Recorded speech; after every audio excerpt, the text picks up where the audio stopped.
Hello everyone. Welcome to tonight's story. Your likes and subscriptions can give me hope to create better stories.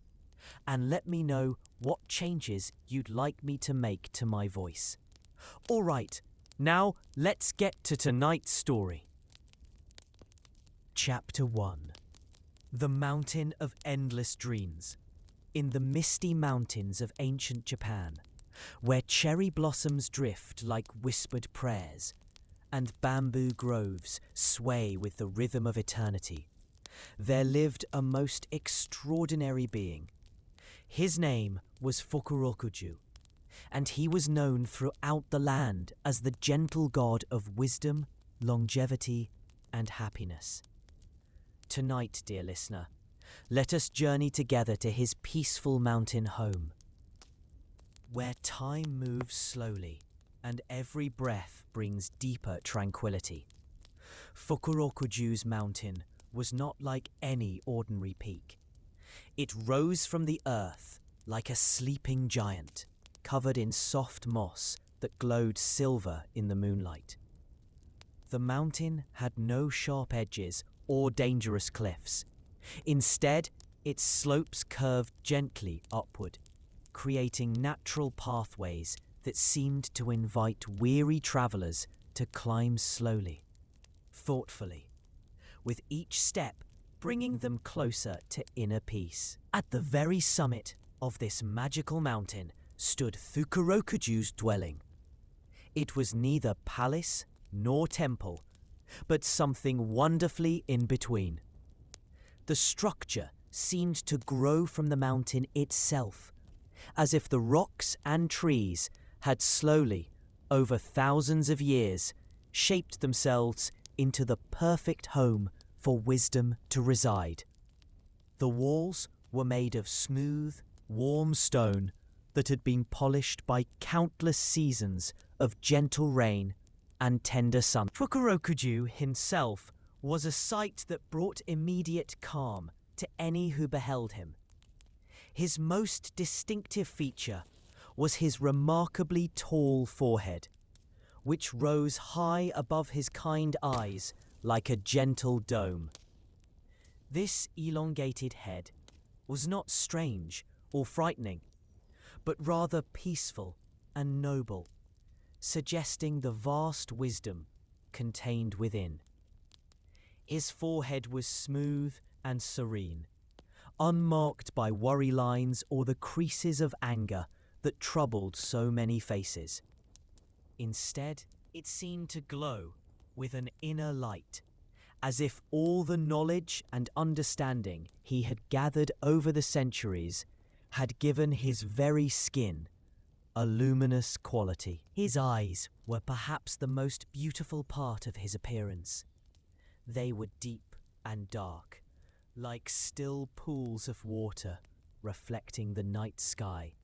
When Fukurokuju looked at someone, they felt as though he could see not just their present worries and joys, but also their past struggles and their future potential for happiness.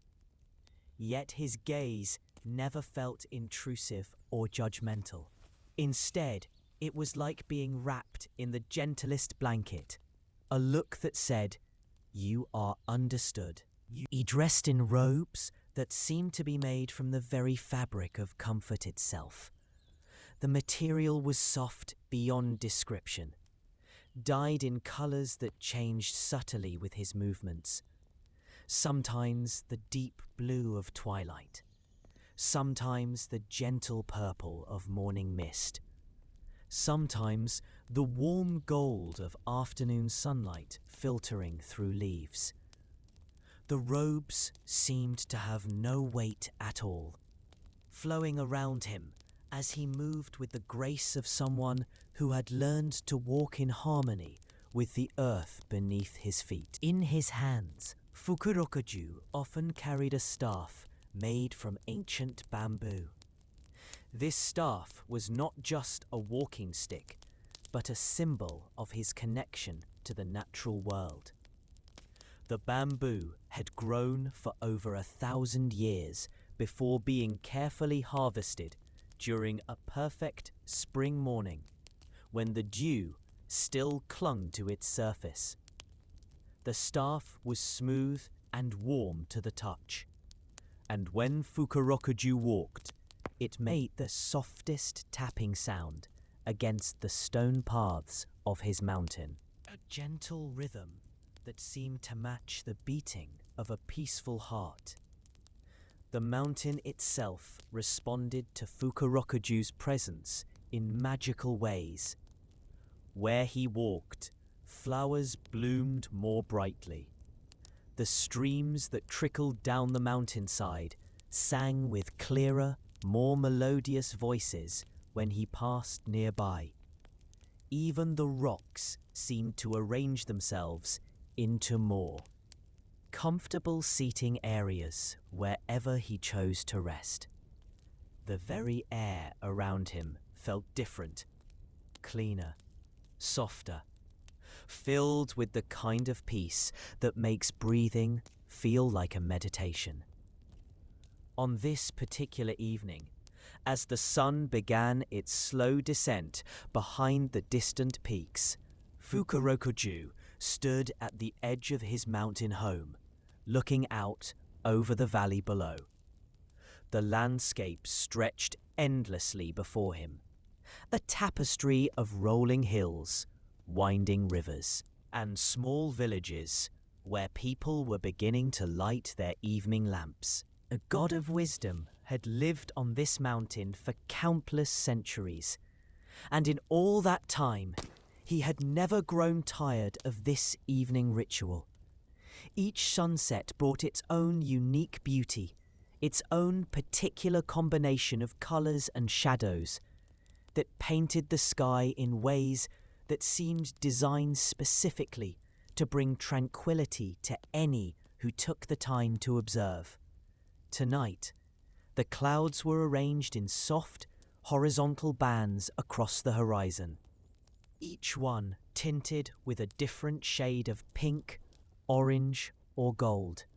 The sight was so beautiful that Fukurokuju found himself smiling, a gentle, peaceful expression that seemed to radiate contentment. As he watched the sun sink lower, Fukurokuju began to notice the small details that made each evening special. A family of deer emerged from the forest at the base of his mountain, moving with careful, graceful steps to drink from the clear stream that ran through the valley. Their movements were so fluid and unhurried that watching them felt like a meditation on grace itself. A gentle breeze stirred the leaves of the ancient oak trees that dotted the mountainside, creating a soft, rustling sound that seemed to whisper secrets of peace and contentment. From the villages below, he could hear the distant sounds of families gathering for their evening meals. Children's laughter carried on the air, mixed with the gentle voices of parents calling them home.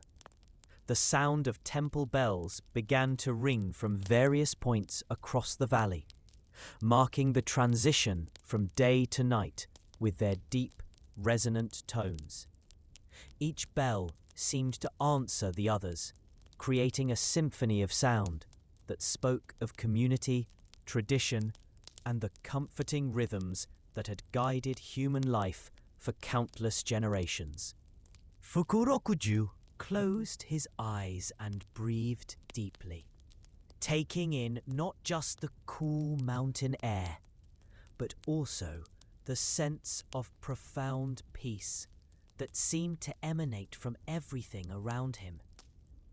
This was his favorite time of day, the gentle transition when the busy energy of daytime activities began to slow, when people started to turn their thoughts inward, when the natural world began its preparation for the restorative hours of night. He thought about the visitors who had climbed his mountain over the years, seeking his wisdom and guidance. They came from all walks of life. Farmers worried about their crops, merchants concerned about their business ventures, parents seeking advice about their children, young people wondering about their purpose in life. Some climbed the mountain paths with heavy hearts, burdened by grief or disappointment. Others came with lighter spirits, but still seeking something. Perhaps clarity, perhaps confirmation that they were on the right path. Perhaps simply the peace that seemed to flow from his presence, like water from a spring. Fukurokuju remembered each visitor with fondness. There had been the young woman who climbed the mountain after losing her husband in a fishing accident, her heart so heavy with grief that she could barely lift her feet to take each step. He had sat with her in the garden behind his dwelling, saying very little, simply allowing his peaceful presence to provide comfort. Gradually, over the course of several hours, her breathing had become deeper and more regular. The tight lines around her eyes had softened. By the time she was ready to descend the mountain, she carried herself differently, still grieving, but no longer crushed by the weight of her sorrow. There had been the middle-aged merchant who had climbed the mountain in a state of near panic, convinced that a series of business setbacks meant he was destined for poverty and ruin. Fukurokuju had listened to his worries with patient attention, then had taken him to a spot where they could watch the play of sunlight and shadow on the valley below. As they sat together in comfortable silence, the merchant began to see his problems from a different perspective. What had seemed like insurmountable disasters began to look like temporary setbacks, challenges that could be overcome with patience, wisdom, and a calm approach. The god of wisdom particularly remembered the children who had visited his mountain. Unlike adults, who often climbed the paths with specific questions or problems in mind, children came with open hearts and curious spirits. They were fascinated by his unusual appearance, but not frightened by it. Instead, they seemed to understand instinctively that his elongated forehead and flowing beard were simply the physical manifestations of the wisdom and kindness that lived within him. One little girl had spent an entire afternoon asking him questions about everything she could see from the mountain. Why the clouds moved in certain patterns, how the trees knew when to change the colors of their leaves, whether the animals in the forest ever felt lonely. Fukurokuju had answered each question thoughtfully, but more importantly, he had helped her understand that the act of questioning itself was a wonderful thing. Curiosity, he had explained, was one of the greatest gifts a person could possess, because it kept the mind young and the heart open to wonder. As the last light of day began to fade from the sky, Fukurokuju made his way back toward his dwelling. The stone path beneath his feet seemed to glow faintly in the gathering darkness, as if the rocks themselves retained some memory of the sunlight they had absorbed throughout the day.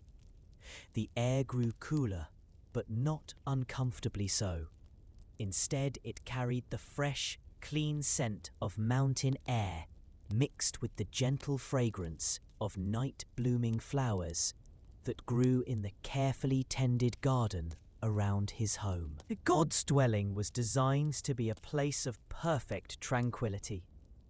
The main room was circular, with windows placed at intervals around the walls to provide views of the surrounding landscape from every angle. The floor was covered with thick, soft mats woven from mountain grass that had been dried to a beautiful golden color. Cushions arranged around the room provided comfortable seating, each one stuffed with down so fine that sitting on them felt like being supported by clouds. In the center of the room stood a low table made from a single piece of ancient wood that had been polished until it gleamed like a mirror. On this table, Fukurokuju kept a few carefully chosen objects: a small ceramic bowl that always contained fresh water, a single perfect flower that somehow never wilted, and an ancient scroll on which were written words of wisdom in graceful calligraphy. The walls of the room were lined with shelves that held Fukurokuju's collection of books and scrolls. These were not ordinary texts, but rather repositories of wisdom gathered from every corner of the world and every era of human history. Some contained practical knowledge about medicine, agriculture, and craftsmanship. Others held philosophical insights about the nature of happiness, the meaning of life, and the paths to inner peace. Still others were filled with stories, tales of heroes and ordinary people who had found ways to overcome adversity, create beauty, and spread kindness in their communities. As Fukurokuju settled onto one of the soft cushions, he reflected on the nature of wisdom itself.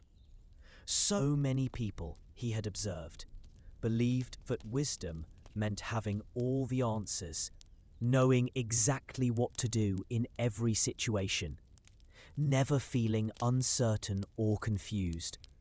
But in his centuries of existence, he had learned that true wisdom was something quite different. It was the ability to remain calm in the face of uncertainty, to find peace even when surrounded by chaos, to offer comfort to others even when you yourself were struggling with difficult questions. Real wisdom, he had discovered, often meant being comfortable with not knowing everything.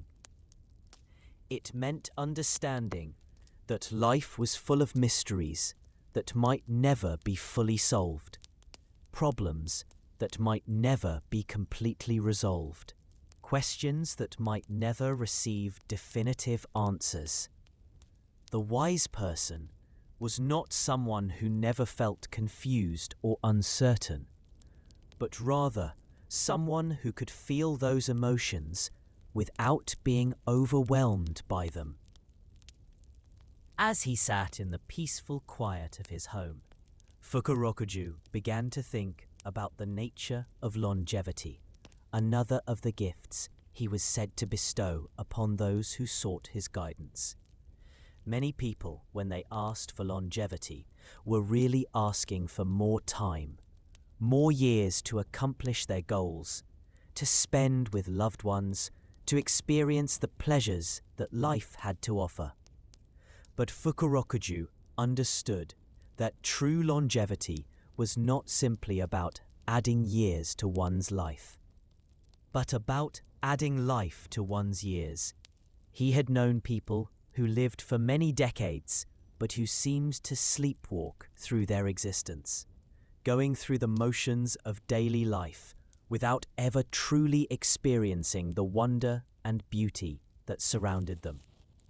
He had also known people whose physical lives were relatively brief, but who lived with such intensity, passion, and awareness that they seemed to experience more in their shorter span than others did in much longer lifetimes. The secret of meaningful longevity, he had learned, lay in developing the ability to be fully present in each moment. when a person could truly see the beauty in a sunset, really taste the flavor of a simple meal, genuinely connect with the people around them, then each day became richer and more fulfilling. Time seemed to slow down and expand, allowing for experiences that were deeper and more satisfying than anything that could be achieved through rushing through life in pursuit of some distant goal. Fukurokuju thought about the third gift he was said to offer: happiness. This was perhaps the most misunderstood of all his blessings. So many people believed that happiness meant constant joy, perpetual excitement, the absence of any sadness or difficulty.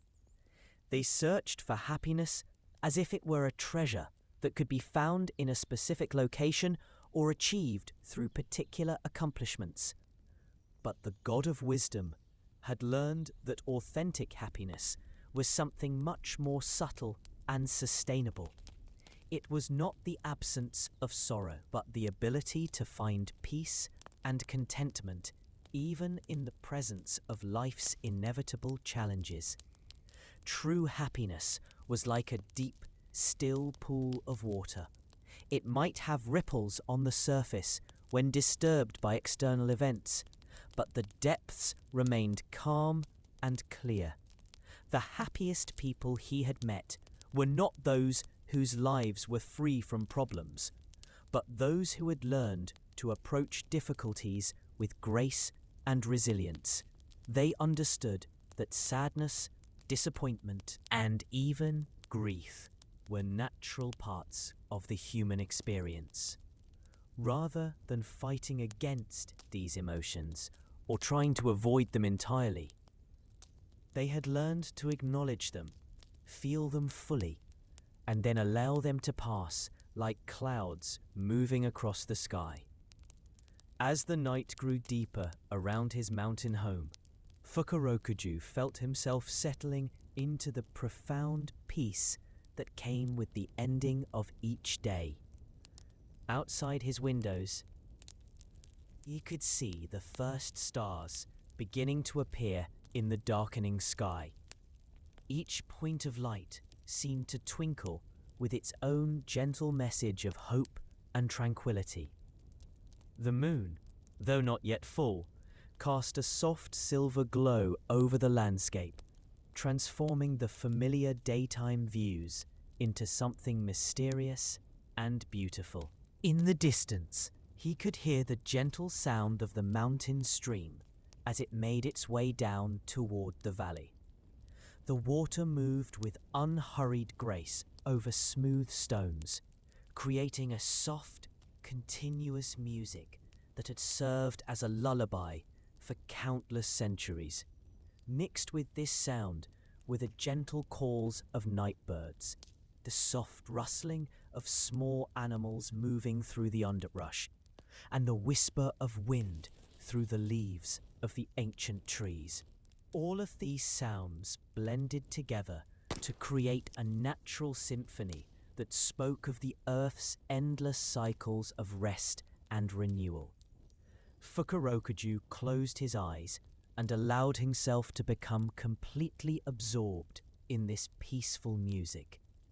He felt his breathing slow and deepen, his muscles relax, his mind settle into the calm clarity that was his natural state. As he sat in this meditative peace, the God of Wisdom began to send out gentle thoughts of blessing to all the beings in the valley below and beyond. He thought of the families gathered around their dinner tables, sharing stories of their day and planning for tomorrow. He sent wishes for peaceful sleep to the children who were being tucked into their beds by loving parents. He offered quiet comfort to anyone who might be lying awake, troubled by worries or sorrows. This was one of Fukurokuju's greatest joys, the knowledge that his peaceful presence, his gentle wisdom, and his boundless compassion could spread outward like ripples in a pond, touching lives in ways both seen and unseen. He did not need to speak directly to every person or solve every problem to make a difference.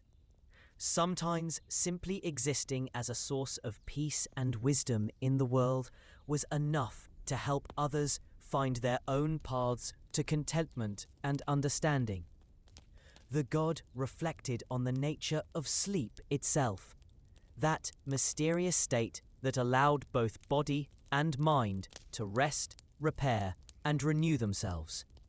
Sleep was like a small death and rebirth that happened every day, a chance to let go of the day's accumulated tensions and wake refreshed and ready to embrace new possibilities. In sleep, the conscious mind stepped aside and allowed deeper wisdom to emerge.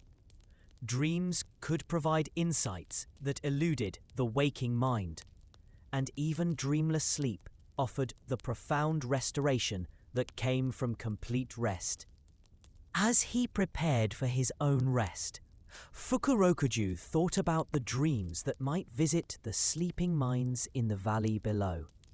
He hoped they would be gentle dreams, visions of beauty, memories of love, imaginative journeys to places of peace and wonder.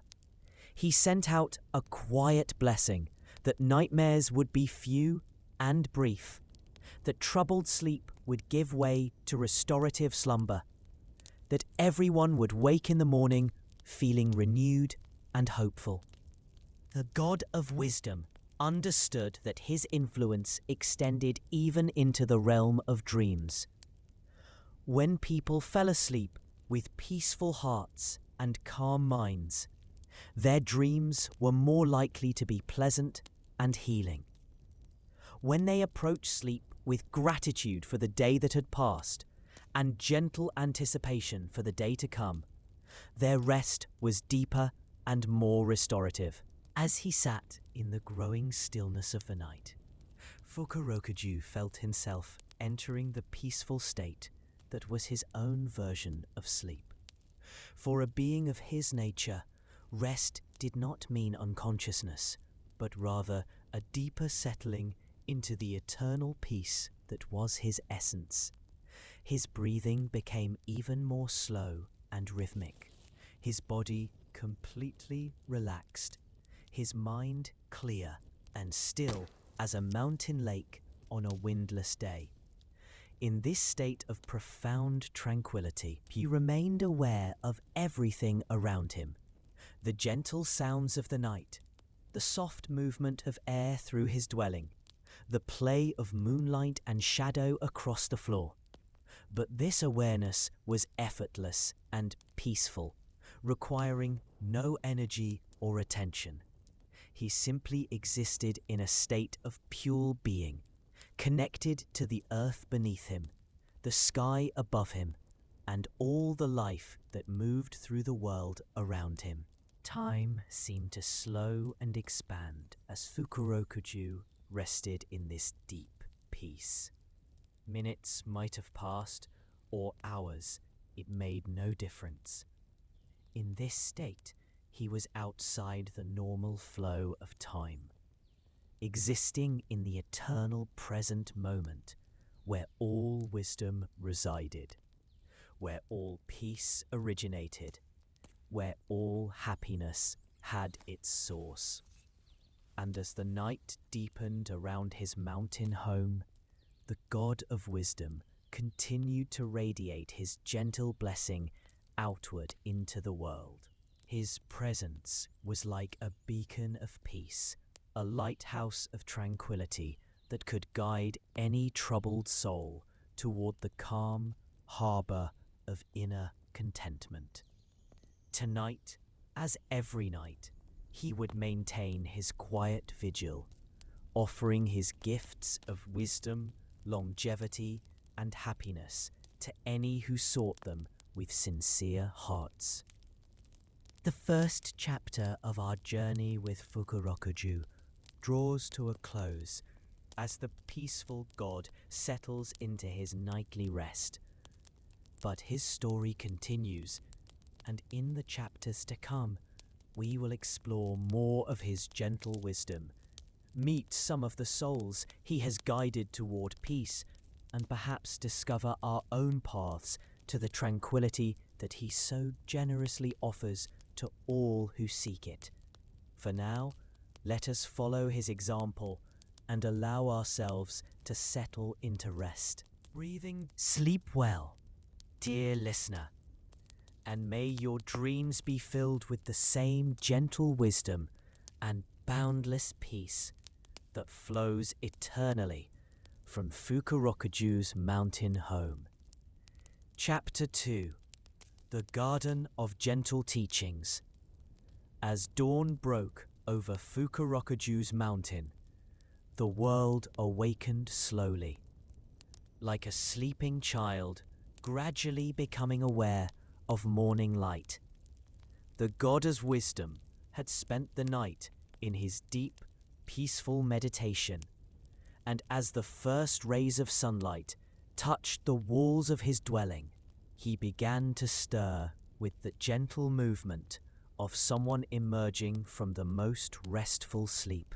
The morning light that reached his mountain was unlike the harsh, urgent brightness that often marked the beginning of busy days in the world below.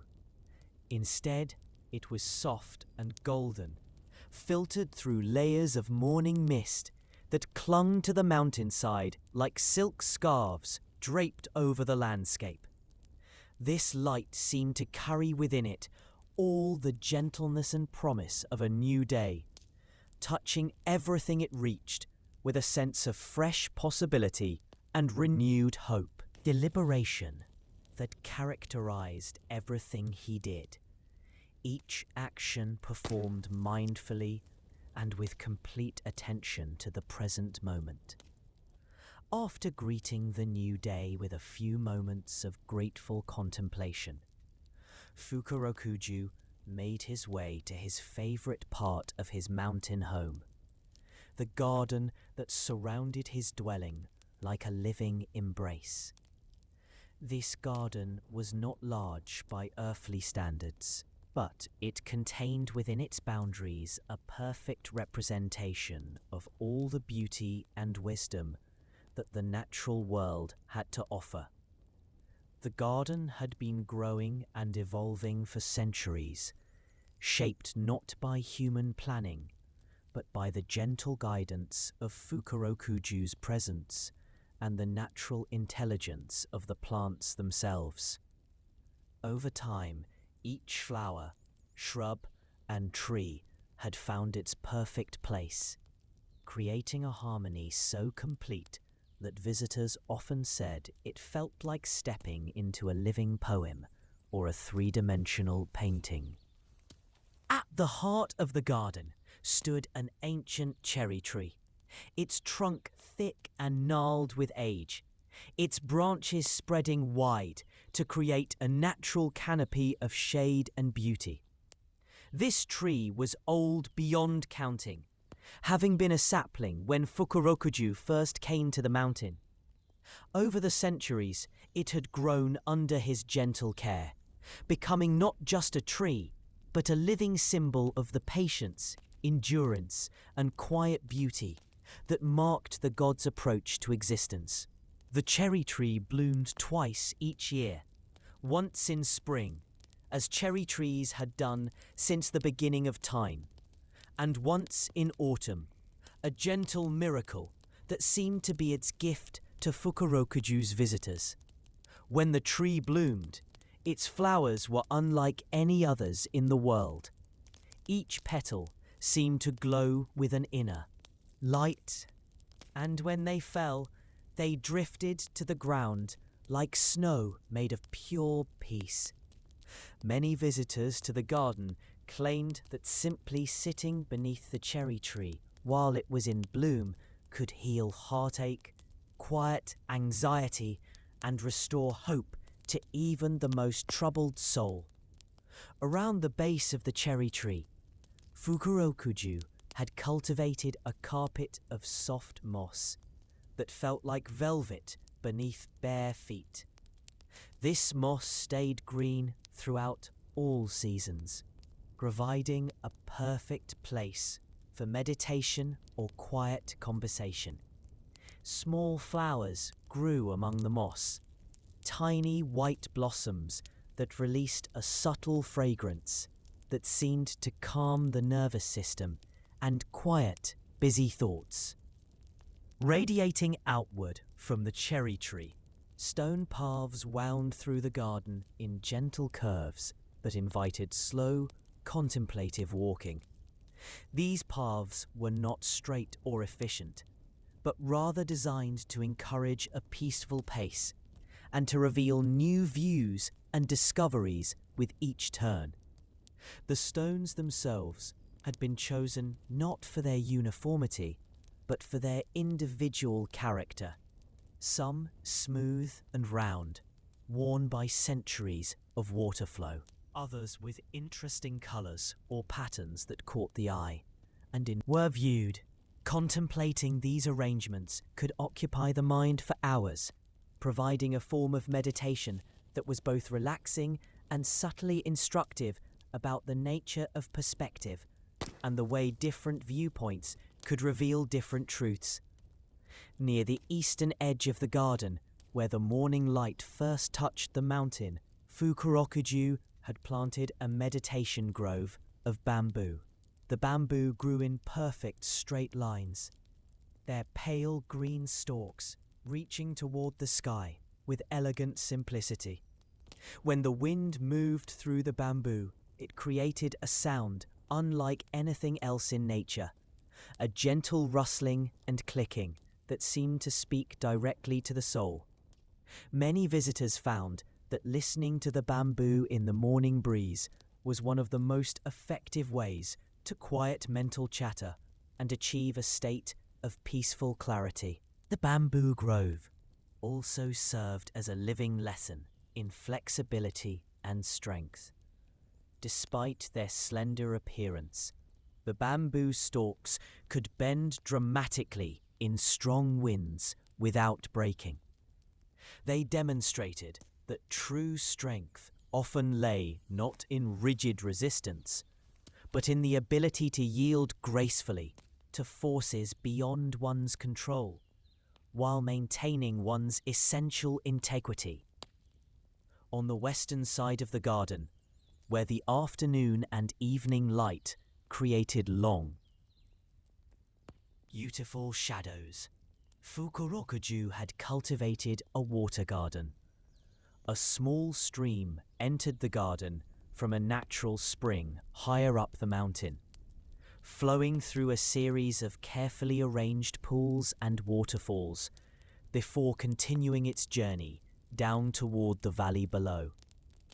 The sound of moving water provided a constant, soothing background music that seemed to wash away stress and mental fatigue. The pools in the water garden were home to koi fish of extraordinary beauty and apparent wisdom. These fish had lived in the garden for so long that they seemed to have absorbed some of Fukurokuju's peaceful nature. They moved through the water with unhurried grace. Their brilliant colours, gold, orange, white, and deep red, creating living artwork beneath the surface. Watching the fish swim was like watching a slow, beautiful dance that never repeated itself, but was always harmonious and pleasing. The koi showed no fear of visitors and would often approach the edge of the pools when people sat nearby, as if sensing that anyone who had made the journey to Fukurokuju's garden was likely to be someone who could appreciate their serene presence. Children, in particular, were delighted by the fish, and Fukurokuju had observed that young visitors often learned their first lessons in patience and gentle attention by sitting quietly beside the pools and watching the koi's peaceful movements. Throughout the garden, Fukurokuju had planted flowers and herbs, chosen not only for their beauty, but for their ability to engage the senses in peaceful, healing ways. Lavender grew in neat, fragrant rows, its purple flowers releasing their calming scent into the mountain air. When the sun warmed the lavender in the afternoon, its fragrance became stronger, creating a natural aromatherapy that could relax tense muscles and quiet anxious thoughts. Jasmine vines climbed the walls of the dwelling and the garden's boundaries, their small white flowers releasing an intoxicating perfume in the evening hours. The scent of jasmine had a special quality.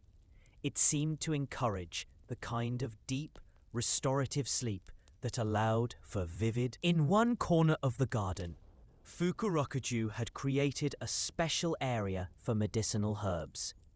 Here grew plants that could heal not only physical ailments, but emotional and spiritual ones as well. There was ginkgo, whose fan-shaped leaves seemed to improve mental clarity and memory. There was ginseng, carefully tended to provide gentle energy without agitation. There were dozens of other plants, each one chosen for its ability to support different aspects of health and well-being. But perhaps the most remarkable thing about Fukurokuju's garden was not any single element within it, but rather the way all these elements worked together to create an atmosphere of profound peace and healing. Visitors often commented that simply being in the garden for a few minutes seemed to slow their heart rate, deepen their breathing, and quiet their thoughts. It was as if the very air in the garden was charged with tranquility. This morning, as Fukurokuju made his way along the familiar paths of his garden, he was not alone. 3 visitors had climbed the mountain during the night, timing their arrival to coincide with the peaceful hours of early morning. This was not uncommon.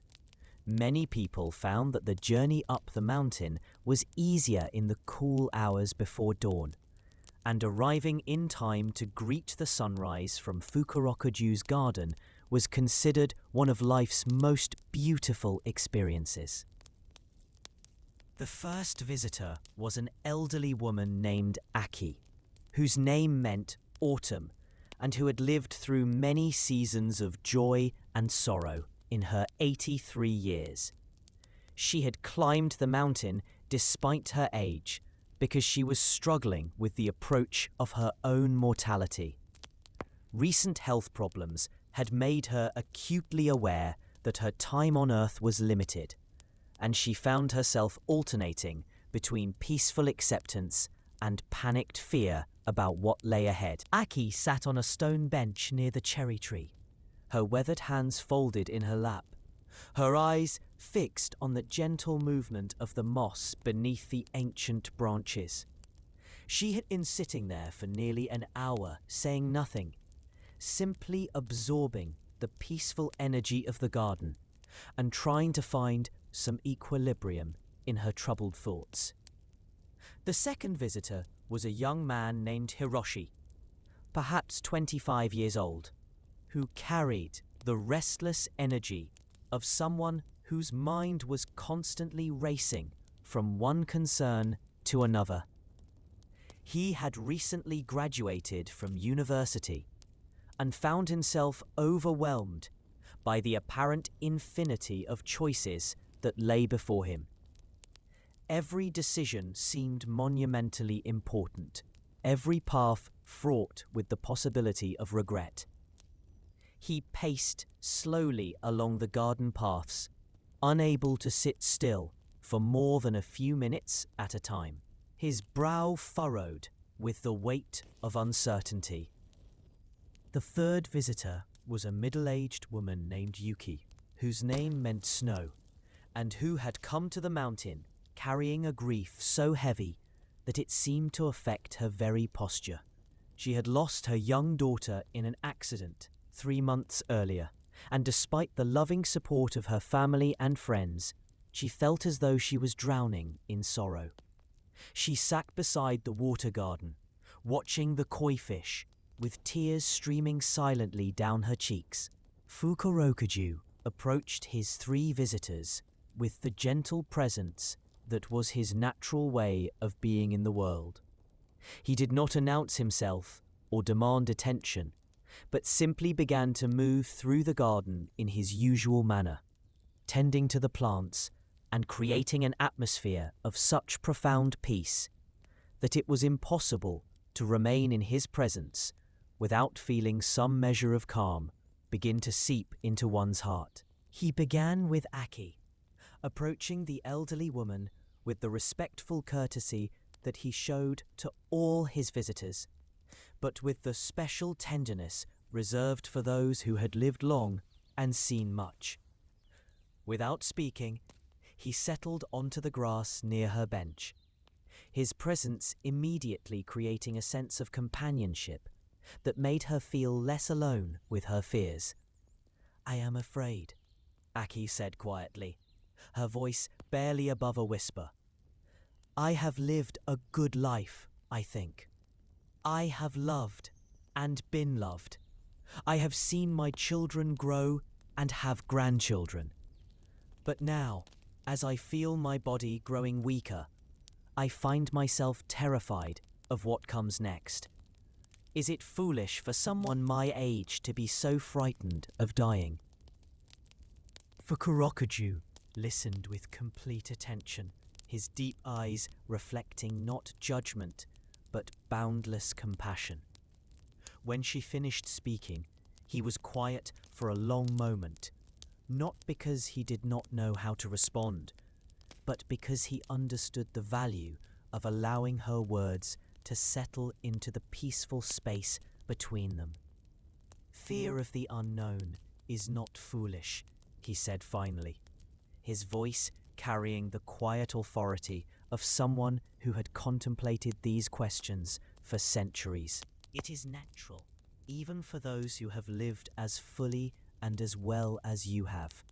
The transition from life to whatever lies beyond is perhaps the greatest mystery we face, and it is strange if such a mystery did not inspire some anxiety." He gestured toward the cherry tree above them, its branches moving gently in the morning breeze.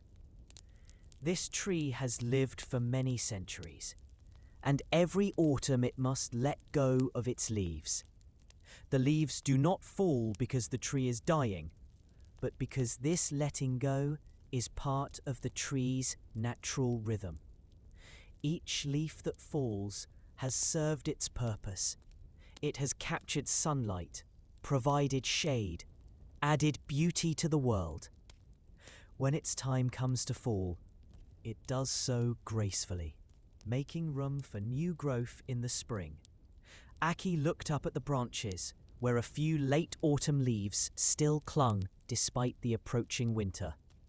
As she watched, one leaf detached and drifted slowly to the ground, landing softly on the moss beside her feet. "The leaf does not know what will happen to it after it falls," Fukurokuju continued. "It may become part of the soil that nourishes new growth. It may be carried by the wind to a new location where it will create beauty in a different way. The uncertainty is part of the mystery, and the mystery is part of the beauty. What matters is not knowing exactly what comes next, but trusting that whatever comes will be part of the same natural order that has guided your life thus far." He paused, allowing her to absorb his words before continuing. "You speak of having lived a good life, of having loved and been loved. These are not small accomplishments. They are perhaps the greatest achievements possible for any soul. The love you have given and received does not disappear when your physical form changes. Love is one of the forces in the universe that transcends the boundaries of individual existence. In a very real sense, the love you have shared has made you immortal already. Aki felt something shift inside her chest, as if a tight knot that had been forming there for months was beginning to loosen. The fear did not disappear entirely, but it no longer felt overwhelming. Instead, it seemed to transform into something more like anticipation. Not eager anticipation, but a gentle curiosity about what mysteries might unfold. "How do I prepare for this transition?" she asked. "How do I let go gracefully, like the leaf from the tree?" Fukurokuju smiled, his expression radiating warmth and understanding. "You prepare by continuing to do what you have always done well, by loving, by being present with the people who matter to you, by finding beauty in each day that remains. You prepare by practicing the art of letting go in small ways, releasing minor worries and grudges, forgiving old hurts, saying the words of love and gratitude that you want to say." He gestured toward the garden around them. "Every evening, this garden prepares for night by gradually releasing the warmth and energy of the day. The flowers close their petals, the leaves settle into stillness, the very air becomes quieter and more peaceful. This is not a sad process, but a natural one, and when morning comes, the garden awakens refreshed and ready for new experiences."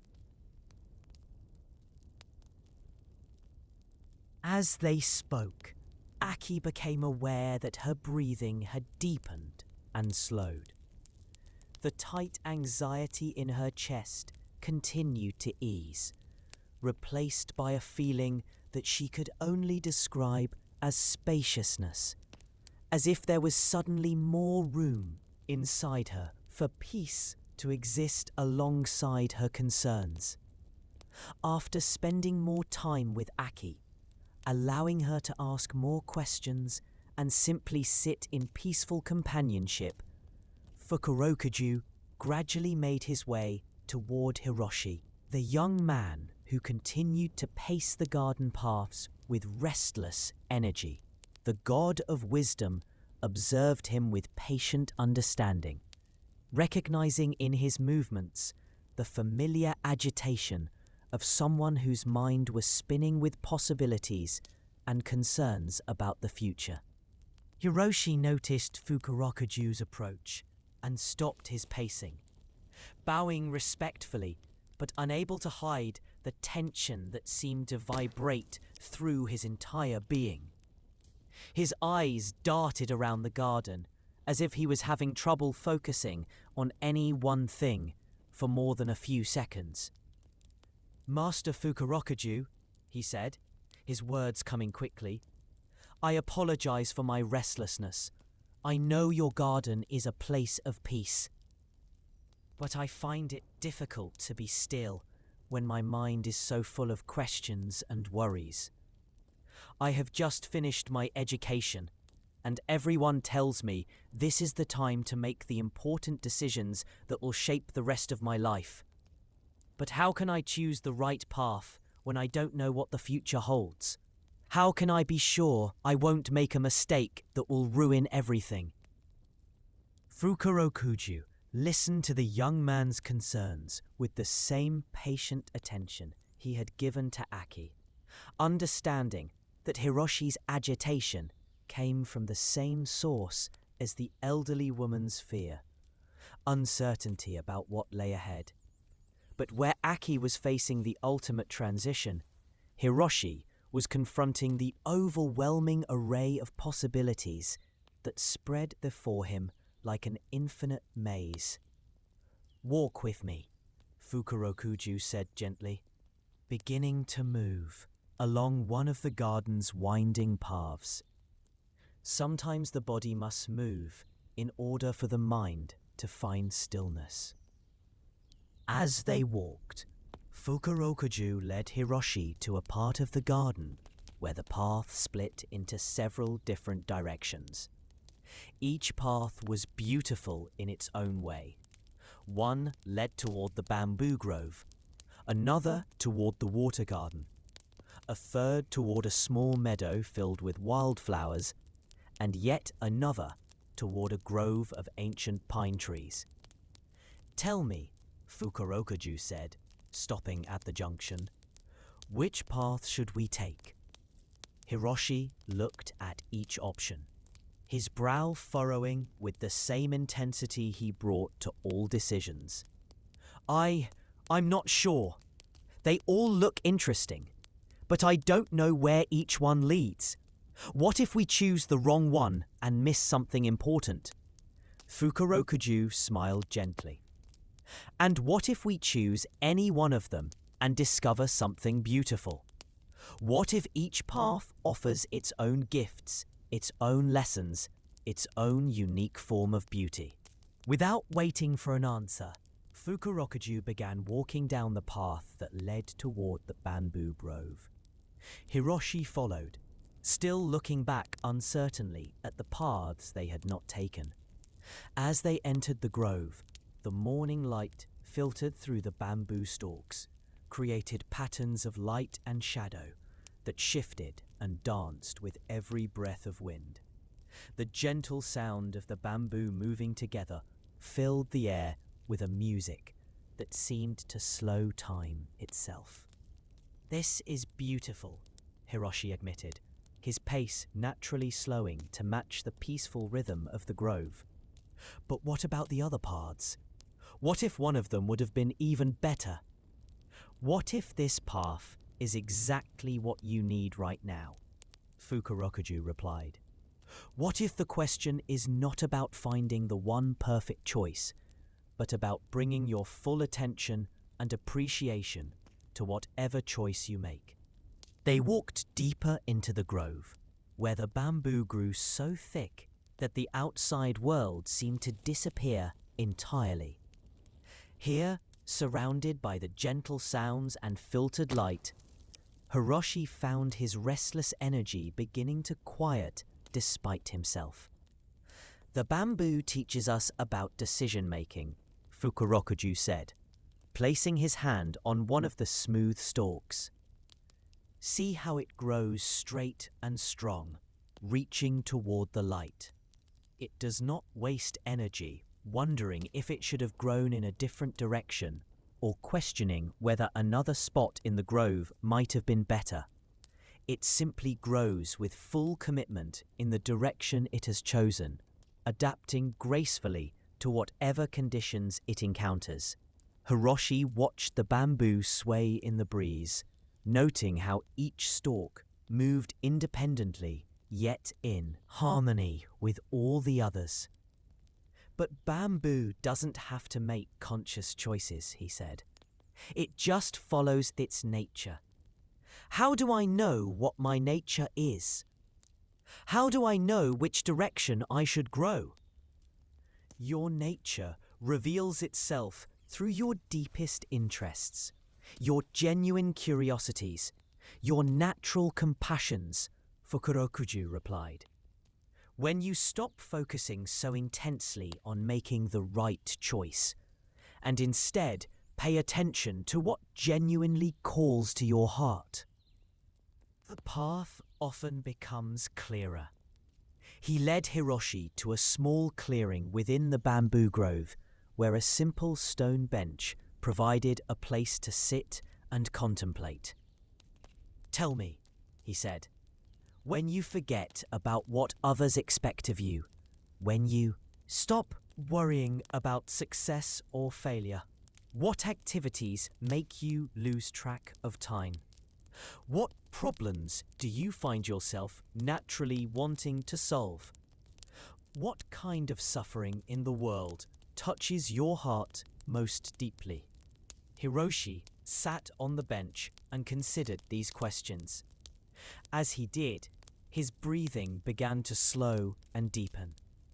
For the first time in months, he allowed himself to look inward, rather than constantly scanning the horizon. I've always been drawn to teaching, he said slowly. When I help younger students understand difficult concepts, when I see the moment when something clicks for them, there's something about that feels right. But teaching doesn't seem like a prestigious enough career. My parents sacrificed so much for my education, and I feel like I should choose something that will make them proud and provide financial security. Fukurokuju nodded with understanding. The desire to honor your parents' sacrifices is admirable, and considering practical needs is wise. But consider this. What would bring your parents more joy in the long run? Seeing you achieve conventional success in a field that doesn't inspire you? Or watching you find genuine fulfillment and make a meaningful contribution to the world through work that aligns with your natural gifts? As they sat in the peaceful grove, Hiroshi began to see his situation from a different perspective. The overwhelming array of choices that had seemed so paralyzing began to feel less threatening and more like opportunities to explore and discover. The path of a teacher is no less noble than any other. Fukurokuju continued. In fact, those who help others learn and grow are among the most valuable members of any society. And there are many ways to teach. Many settings in which education happens. Many opportunities to combine teaching with other interests and talents. He gestured toward the bamboo around them. Notice how this grove contains many individual stalks, but they all contribute to the beauty and strength of the whole. Your path does not need to be identical to anyone else's to be valuable and fulfilling. The world needs people who are passionate about what they do, who bring their full energy and creativity to their work, who find joy in their daily activities. Hiroshi felt something shift in his perspective, similar to what Aki had experienced earlier. The tight knot of anxiety about making the perfect choice began to loosen, replaced by a gentler curiosity about what might unfold if he followed his genuine interests rather than his fears. But what if I'm wrong? He asked. What if I choose teaching and then regret it? What if you choose teaching and discover gifts you never knew you had? Fukurokuju countered gently. What if you find that your natural empathy and intelligence make you exactly the kind of teacher that some students desperately need? What if you develop innovative approaches to education that help countless young people discover their own paths in life? He paused, allowing these possibilities to settle in Hiroshi's mind before continuing. And even if teaching turns out not to be your ultimate calling, what if the skills you develop and the people you meet along the way prepare you perfectly for whatever comes next? Very few people follow a perfectly straight path through life. Most of us discover our true direction through a series of explorations, each one teaching us something valuable about ourselves and the world. As they prepared to leave the bamboo grove, Fukurokuju offered one final piece of guidance. Make your decisions with both your head and your heart, he said. Consider practical realities, but also honor your deepest values and natural inclinations. And once you have made a choice, commit to it fully, while remaining open to the lessons and opportunities it brings. The bamboo that bends with the wind survives storms that break rigid trees. Hiroshi stood up from the bench, feeling lighter than he had in months. The path ahead still contained uncertainties, but they no longer felt overwhelming. Instead, they felt like natural parts of a journey that would unfold one step at a time, guided by his own inner wisdom and supported by the experience he would gain along the way. As they walked back through the garden toward the cherry tree, both Hiroshi and Fukurokuju could see that Yuki, the woman grieving her daughter's death, remained beside the water garden. Her tears had stopped, but she sat motionless, staring into the pools with an expression of such profound sadness that it seemed to permeate the air around her. Approaching someone in the depths of grief required a different kind of sensitivity than helping those facing other challenges. Fukurokuju understood that Yuki's sorrow was not a problem to be solved, but a natural response to an enormous loss that needed to be honored and held with infinite tenderness. He approached the water garden slowly, his presence announcing itself gently, so as not to startle her from her contemplation. When he reached the edge of the pool where she sat, he settled onto the ground nearby, close enough to offer companionship, but far enough away to give her space to feel whatever she needed to feel. For a long time, they sat together in silence. The koi fish continued their graceful swimming, the water continued its gentle movement, and the morning light continued to shift and change as the sun rose higher in the sky. Fukurokuju made no attempt to speak or distract Yuki from her grief. Instead, he simply held space for her sorrow, allowing his peaceful presence to create a container of safety around her pain. Eventually, Yuki spoke, her voice barely audible above the soft sounds of the water garden. "Everyone tells me that time will heal this pain," she said. "They tell me that I will learn to accept what happened, that I will find peace, that I will be able to remember her with joy instead of only sorrow. But I don't want the pain to go away.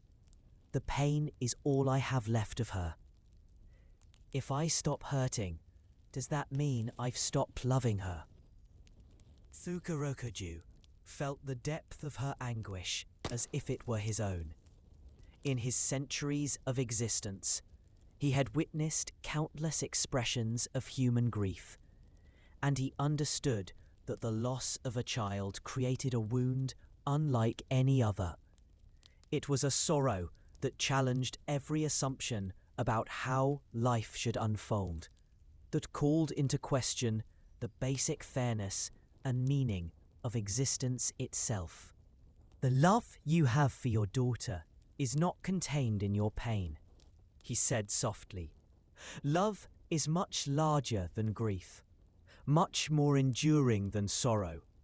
The pain you feel is real and valid, and you need not apologize for it or try to make it disappear before it is ready to transform naturally.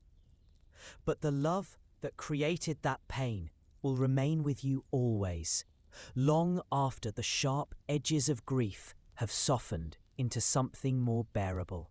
He gestured toward the koi fish swimming in the pool before them. "Watch the fish," he said gently. "See how they move through the water with such grace and purpose. The water supports them, surrounds them, gives them life. But the water is not still. It is constantly flowing, constantly changing, constantly in motion. The fish do not fight against this movement. but allow themselves to be carried while still maintaining their own direction and intention. Yuki watched the fish as he suggested, observing their fluid movements through the ever-changing water. Despite her grief, she found something mesmerizing about their peaceful navigation of their liquid world. Grief is like that water, Fukurokuju continued. It flows and changes, sometimes calm, and sometimes. He paused, watching as one of the larger koi fish approached the edge of the pool where they sat, its golden scales catching the morning light. "Your daughter's spirit is not trapped in your pain," he said. "It lives in every moment of joy you shared together, every laugh, every hug, every time you looked at her with pride and amazement. It lives in the way she changed you, the lessons she taught you about love, the expansion of your heart that came from being her mother." Yuki's eyes filled with fresh tears, but these felt different from the tears she had been crying for months. These tears seemed to carry both sorrow and something else, a recognition, perhaps, of truths that her grief had been obscuring. "How do I honor her memory?" she asked. "How do I make sure that her short life had meaning?"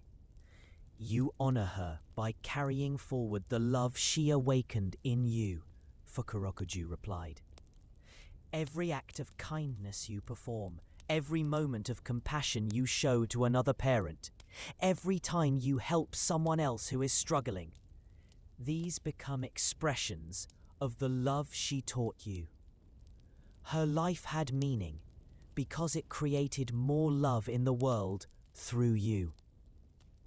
As the morning continued to unfold around them, Fukurokuju helped Yuki understand that healing from such a profound loss did not mean forgetting or getting over her daughter's death. Instead, it meant learning to carry her love and memory in ways that brought light to the world, rather than only darkness to her own heart. The three visitors, Aki facing mortality, Hiroshi confronting life choices, and Yuki grieving loss, each found in Fukurokuju's garden and presence something they had not been able to discover on their own. Not answers, necessarily, but a different way of holding their questions. Not solutions, but a different relationship with their challenges. Not the elimination of their difficulties, but a deeper understanding of how to walk with them gracefully. As the sun reached its zenith, and the garden settled into the peaceful warmth of midday, all three visitors found themselves changed by their time on the mountain. They would carry their new understanding back down into the world below, where their daily lives awaited.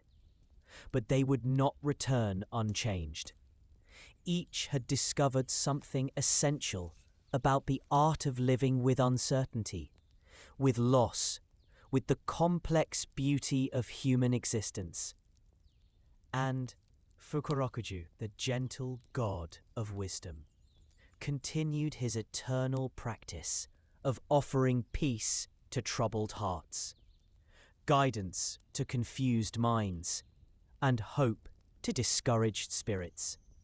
His garden remained a sanctuary where the deepest questions of human existence could be explored in safety, where pain could be held with tenderness, and where the seeds of wisdom could take root and grow. As afternoon approached, and the visitors prepared for their descent from the mountain, Fukurokuju stood once again beneath his ancient cherry tree. The lessons of the morning had been given and received.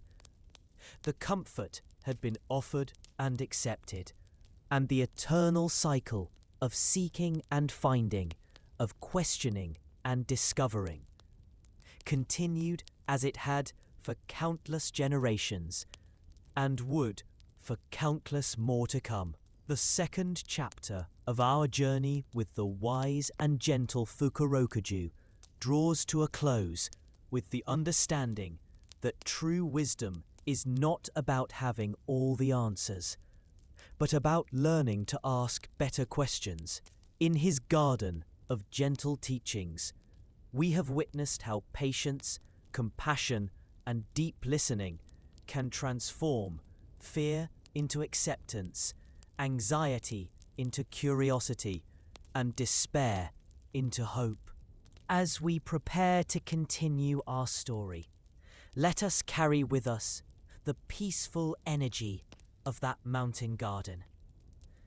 Let us remember that, like the bamboo, we can bend without breaking. That, like the koi fish, we can navigate changing currents with grace. And that, like the cherry tree, we can bloom repeatedly throughout our lives, offering beauty and shelter to others. Rest now in the tranquility of Fukurokuju's teachings, allowing their gentle wisdom to settle into your heart like seeds planted in fertile soil. Tomorrow's chapter will bring new stories, new visitors, and new opportunities to discover the profound peace that comes from embracing life's mysteries with an open and trusting heart. Chapter 3: The Village of Harmonious Hearts. As the afternoon sun began its gentle descent toward the horizon, casting longer shadows across Fukurokuju's mountain garden, the god of wisdom found himself drawn to one of his favorite contemplative practices. From his dwelling's highest window, he could look down into the valley below, where a small village nestled among rice paddies and fruit orchards, like a collection of precious gems set in green silk. This village, known to its inhabitants as Wa no Sato, the village of harmony, had been under Fukurokuju's gentle protection and guidance for over 3 centuries. The people who lived there had learned, through generations of subtle influence from the mountain above, to embody the principles of peaceful coexistence, mutual support, and quiet contentment that the wise god held most dear. From his elevated vantage point, Fukurokuju could see the village's daily rhythms unfolding with the same serene predictability that marked the natural world around them. Farmers moved through their fields with unhurried precision, their movements as graceful and economical as a carefully choreographed dance. Children played in the streets and courtyards, their laughter carrying on the afternoon breeze like the songs of happy birds. Elderly villagers sat in groups beneath the shade of ancient trees, sharing stories and wisdom, while their hands worked at simple crafts or preparations for the evening meal. The village had grown organically over the centuries, its layout following the natural contours of the land rather than any rigid geometric plan. Houses were built where they felt most comfortable, connected by winding paths that curved around old trees, followed the banks of streams, and created pleasant surprises for anyone walking through the community. Gardens flowed seamlessly from one property to another, creating a tapestry of vegetables, flowers, and herbs that provided both beauty and sustenance for all who lived there. The architecture of Wano Sato reflected the same principles of harmony and balance that guided its inhabitants' daily lives. Buildings were constructed from local materials, warm wood from the mountain forests, stones from the stream bed, clay from the earth itself. Each house seemed to grow from its particular spot as naturally as the trees that shaded it, designed not to dominate the landscape, but to complement and enhance it. Rooflines curved gently upward at the edges, creating profiles that echoed the shape of the mountain above. Windows were placed to frame beautiful views and to allow the gentle mountain breezes to flow through living spaces, providing natural cooling in summer and helping to circulate the warmth from hearth fires in winter. Gardens surrounded every dwelling, some formal and carefully designed, others wild and naturalistic, but all contributing to the overall sense that the village existed in perfect partnership with the natural world around it. As Fukurokuju watched the peaceful scene below, his attention was drawn to a particular area of the village where a small crowd had gathered. Even from his mountain perch, he could sense that something significant was taking place.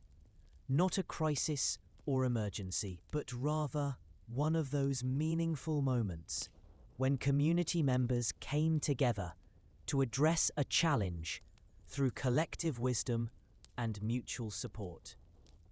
Curious about what had drawn the villagers together, and feeling the gentle pull that always came when his guidance might be helpful, Fukurokuju made his way down the mountain paths toward no Sato. His descent was unhurried and contemplative, allowing him to observe the changing perspectives and details that revealed themselves at each turn of the winding trail. The path down the mountain was ancient, worn smooth by countless feet over many generations. It switchbacked through groves of pine and bamboo, crossed small streams on graceful wooden bridges, and passed through meadows where wildflowers grew in such profusion that walking through them felt like moving through a living rainbow. At several points along the way, the path widened into small clearings where stone benches provided resting spots and viewing areas for tired climbers or contemplative descenders. As he walked, Fukurokuju reflected on his relationship with the village below. Unlike his individual interactions with seekers who climbed to his mountain sanctuary, his influence on no Sato had been subtle and indirect, woven into the fabric of community life over many generations. He had never appeared as a teacher or leader, never proclaimed himself as their guide or protector. Instead, his presence had manifested through the gradual development of customs, values, and ways of being that reflected his own commitment to wisdom, longevity, and happiness. The villagers knew of Fukurokuju, of course. His mountain was visible from every part of their community, and stories of the gentle god who lived at its summit were part of their oral tradition. But they thought of him less as a distant deity to be worshipped and more as a benevolent neighbor whose presence added a sense of safety and blessing to their daily lives. Children were taught to bow respectfully toward the mountain each morning and evening, not out of fear or obligation, but as a way of acknowledging the protective energy that seemed to emanate from its heights. Over the centuries, this subtle influence had created a community culture unlike any other in the region, where other villages might be torn apart by competition, jealousy, or conflict. no Sato had developed sophisticated methods for resolving disputes peacefully, sharing resources equitably, and supporting members who faced difficulties. Where other communities might be focused primarily on individual success and accumulation. The villagers had learned to find satisfaction in collective well-being and shared prosperity. This did not mean that Wanosato was a place without problems or challenges. The villagers were human beings with all the complexities, emotions, and difficulties that characterized human existence everywhere. They experienced illness, disappointment, loss, and disagreement, just like people in any other community. What made them different was their approach to these inevitable aspects of life. Their commitment to facing challenges with patience, supporting each other through difficulties, and seeking solutions that honored the well-being of the whole community. As Fukurokuju reached the outskirts of the village, he could see more clearly what had drawn the crowd together. In the central square, beneath the spreading branches of an enormous old oak tree that served as the community's traditional gathering place, perhaps 30 villagers had assembled in a loose circle. Their posture and expressions suggested serious discussion rather than celebration, but there was no sense of anxiety or conflict in the group's energy. At the center of the circle, an elderly man named Kenji sat on a simple wooden stool, his weathered hands clasped in his lap, his eyes downcast with what appeared to be a mixture of sadness and embarrassment. Kenji had been the village, but now, at the age of 72, Kenji was facing the reality that his hands were no longer steady enough for the delicate work that had defined his life. Arthritis had gradually robbed his fingers of their precision and strength, making it increasingly difficult for him to shape clay on the potter's wheel, or to paint the intricate designs that had made his work so highly valued. The gathering had been called because Kenji's situation represented a challenge that affected not just him personally, but the entire community. His pottery had been one of the village's primary sources of income from the outside world. Merchants travelled from distant cities to purchase his work, bringing money that helped support not just Kenji's family, but many other village enterprises. His workshop had also served as an informal teaching centre, where young people learned not just the technical skills of pottery making, but also the patience, attention to detail, and aesthetic sensitivity that characterized much of the village's approach to life. As Fukurokuju approached the gathering, moving with such quiet grace that his presence was felt rather than immediately noticed, he could hear the villagers discussing Kenji's situation with the same thoughtful consideration they brought to all community matters.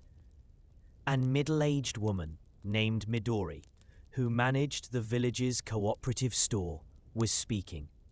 "Master Kenji," she said, her voice filled with respect and affection, "your contributions to our community cannot be measured simply in terms of the income your pottery has provided, though we are grateful for that as well.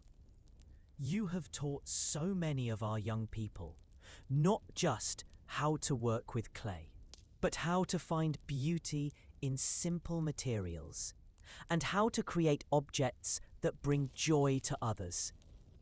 This knowledge and wisdom don't disappear just because your hands have become less steady." A younger man named Takeshi, who had been one of Kenji's apprentices years earlier and now worked as a carpenter, nodded in agreement.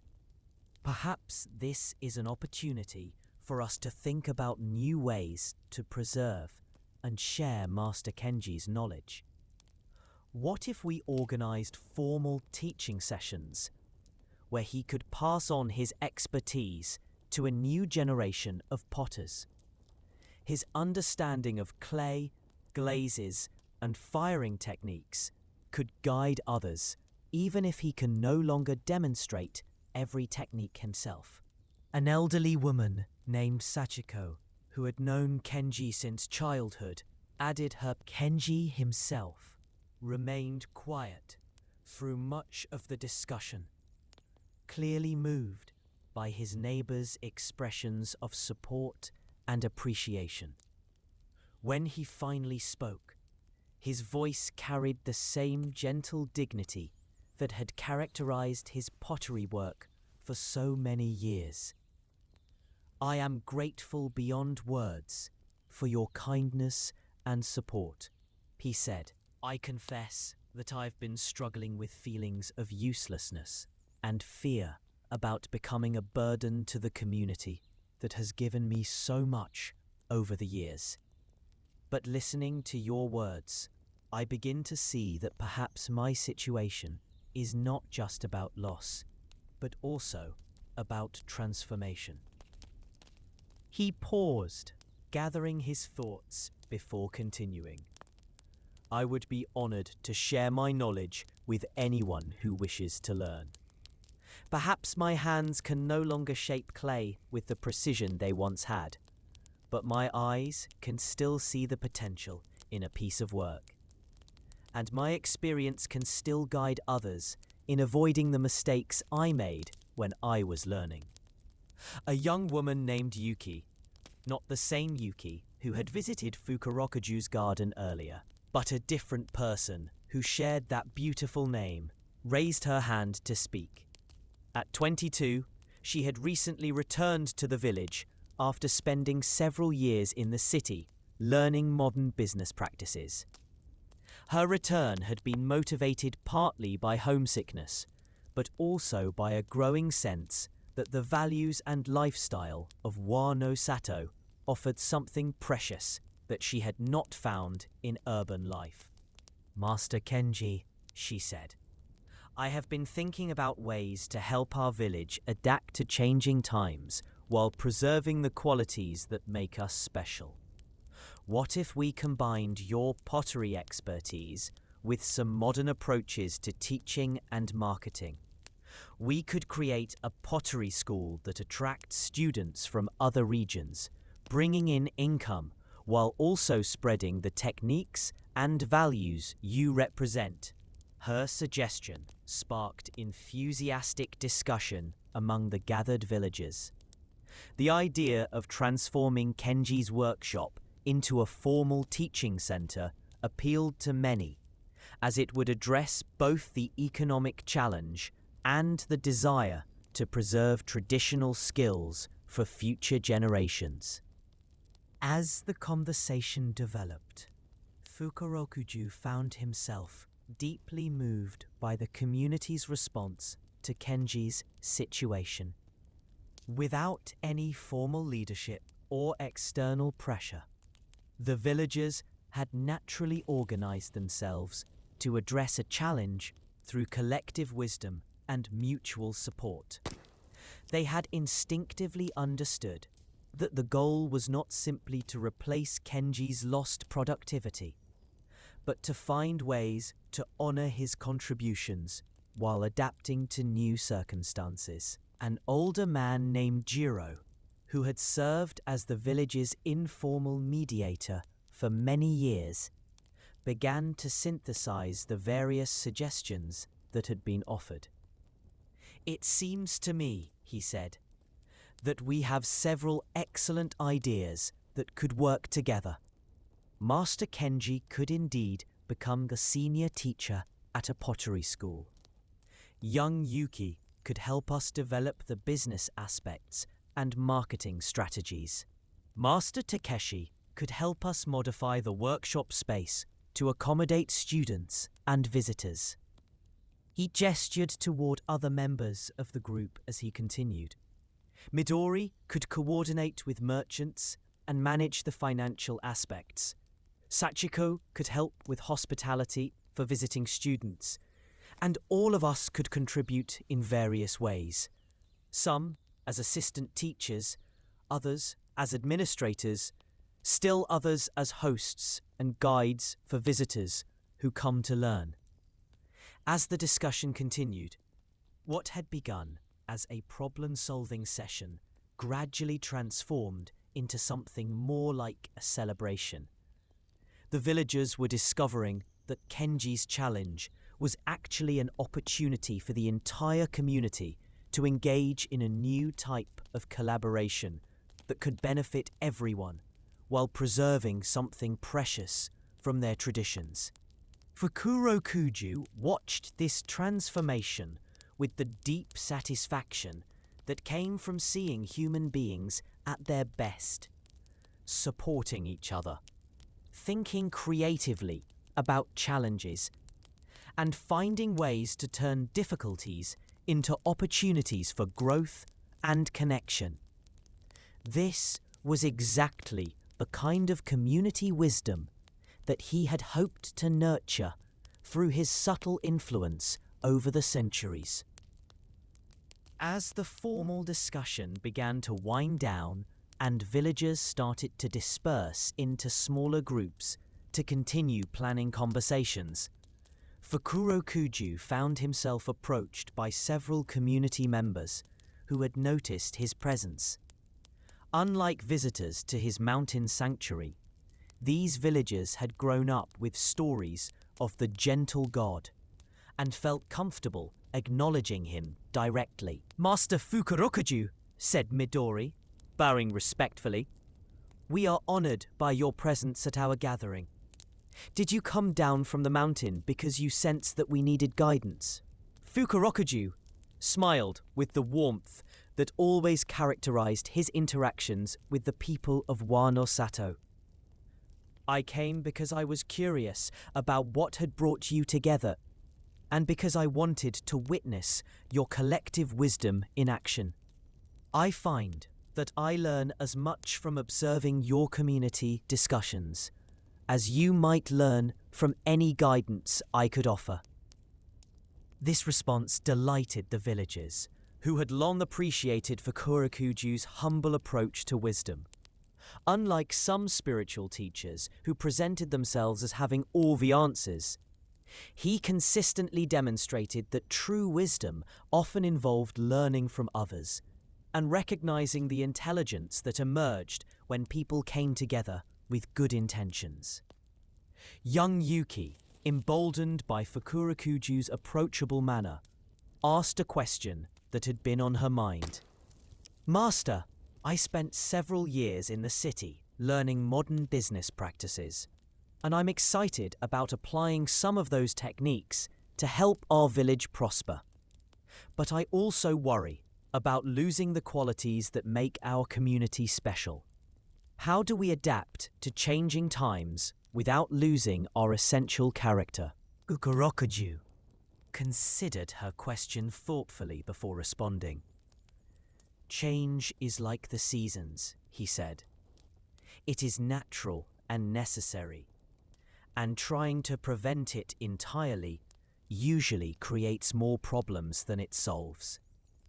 The question is not whether to change, but how to change in ways that honor your deepest values, while responding effectively to new circumstances." He gestured toward the oak tree under which they stood. Its massive trunk and spreading branches providing shelter for their gathering. This tree has grown and changed continuously throughout its long life. Each year it adds new growth, adapts to varying weather conditions, and responds to the changing landscape around it. Yet it remains fundamentally an oak tree. Its essential nature, its strength, its graceful form, its ability to provide shelter and beauty persists through all the changes. The analogy resonated with the villagers, who could see how their community might similarly evolve while maintaining its core character.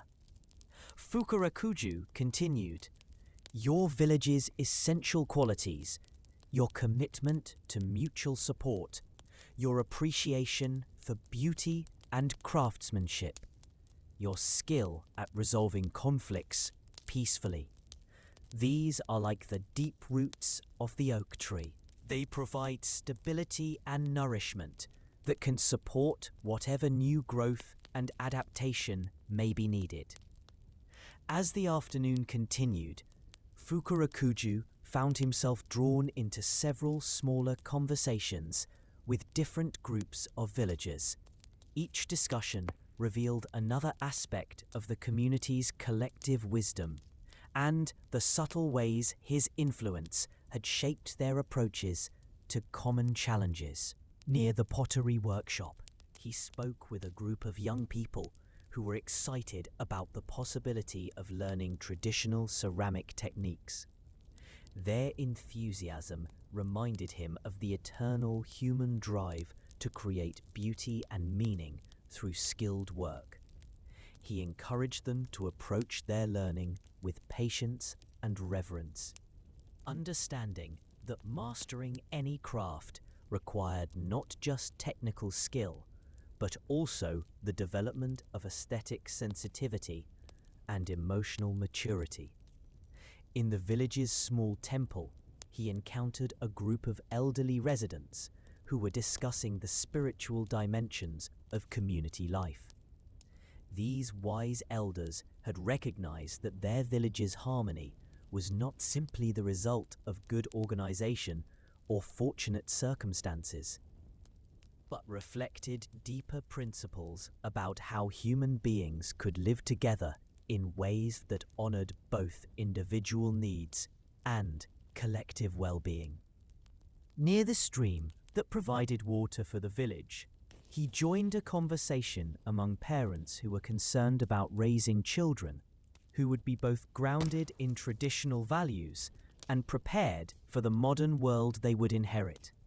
Fukurokuju reminded them that the most important gift they could give their children was not specific knowledge or skills, which would inevitably become outdated, but rather the capacity for learning, adapting, and maintaining their essential humanity regardless of external circumstances. As evening approached and the day's work began to wind down, Fukurokuju found himself invited to share the evening meal with several village families. This was a tradition that had developed over the years. When the mountain god visited the village, various households would prepare extra food and gather for communal dining that celebrated both his presence and their collective bonds. The meal took place in the home of Jiro, the village mediator, whose house was large enough to accommodate the 20 or so people who had accepted the invitation. The food was simple but exquisite. Rice grown in the village's own paddies, vegetables from the collective gardens, fish from the mountain streams, and tea made from herbs that grew wild on the hillsides. Each dish had been prepared with the same care and attention that characterized all aspects of village life, transforming humble ingredients into something that nourished both body and spirit. As the meal progressed, conversation flowed naturally from topic to topic, guided by the same principles of respectful listening and thoughtful contribution that marked all village gatherings. Children sat alongside adults, learning through observation and occasional participation how to engage in community. Dialogue. Elderly residents shared stories from the village's past, while younger members contributed ideas about future possibilities. Fukurokuju observed with deep pleasure how the evening meal served multiple purposes beyond simple nutrition. It was a time for strengthening social bonds, sharing information and concerns, celebrating accomplishments, and reinforcing the values that held the community together. The gentle rhythm of conversation, punctuated by comfortable silences and quiet laughter, created an atmosphere of profound contentment that seemed to nourish something beyond physical hunger. During a particularly peaceful moment in the conversation, old Sachiko asked Fukurokuju a question that had been on her mind for many years. "Master," she said, "our village has been blessed with unusual harmony and prosperity for many generations. We know that your presence on the mountain above us has contributed to this blessing. But what will happen when circumstances change? What if drought comes, or conflict with neighboring communities, or other challenges that test our ability to maintain our way of life?" Fukurokuju considered her question carefully, understanding that it reflected not just personal curiosity, but a deeper concern about the sustainability of the community they had all worked to create. Every community, like every individual, must eventually face tests that challenge its strength and character. He replied, "These challenges are not punishments or signs of failure, but rather opportunities to discover the depth of your commitment to the values you hold dear." He gestured toward the group gathered around the table, representing multiple generations and various roles within the village. "The harmony you have achieved is not something fragile that will shatter at the first sign of difficulty. It is like the root system of a great tree. The more it has grown and strengthened over time, the better it can weather storms and periods of drought. When challenges come," he continued, "and they will come, your response will depend not on avoiding difficulty, but on how well you apply the principles you have already learned. Can you maintain your commitment to mutual support when resources are scarce? Can you preserve your tradition of peaceful conflict resolution when emotions run high?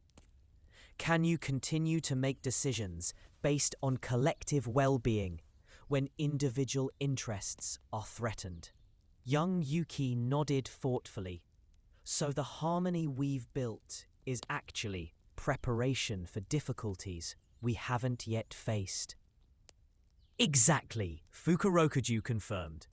"Every time you have chosen cooperation over competition, every time you have resolved a dispute through patient dialogue rather than force, every time you have supported a community member through personal difficulties, these have been training exercises that have strengthened your capacity to handle larger challenges."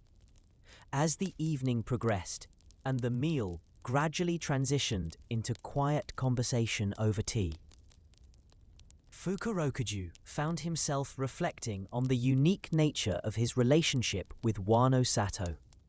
Unlike the individual seekers who climbed his mountain for specific guidance, the villagers had learned to embody his teachings collectively, creating a living example of how wisdom, longevity, and happiness could be expressed through community life. The wisdom of Wano Sato was not concentrated in any single leader or teacher, but distributed throughout the community in the form of customs, values, and shared approaches to common challenges. Every villager contributed to this collective wisdom through their daily choices and interactions, creating a form of intelligence that was greater than the sum of its parts. The longevity represented in the village was not just about individual lifespans, though the residents did tend to live longer and healthier lives than people in many other communities. More importantly, it was about the longevity of relationships, traditions, and values that could be passed from generation to generation while adapting to changing circumstances. The happiness that characterized village life was not the superficial cheerfulness that came from avoiding problems, but the deep contentment that arose from living in accordance with principles that honored both individual fulfillment and collective well-being. It was a happiness that could coexist with sorrow, uncertainty, and difficulty, because it was rooted in something deeper than temporary circumstances. As the evening drew to a close and villagers began to disperse, the happiness that characterized village life was not the superficial cheerfulness that came from avoiding problems, but the deep contentment that arose from living in accordance with principles that honored both individual fulfillment and collective well-being. It was a happiness that could coexist with sorrow, uncertainty, and difficulty, because it was rooted in something deeper than temporary circumstances. As the evening drew to a close and villagers began to disperse to their homes, Fukurokuju felt a profound sense of gratitude for the opportunity to witness community life at its finest. Watching the villagers say their goodbyes, parents gathering sleepy children, elderly residents walking slowly but steadily along familiar paths, young people making plans for tomorrow's activities before returning to his mountain sanctuary, Fukurokuju took a quiet walk through the village streets, observing the peaceful transition from day to night that occurred in Wano-sato. Lamps were lit in windows, creating warm pools of golden light that spilled out into the gathering darkness.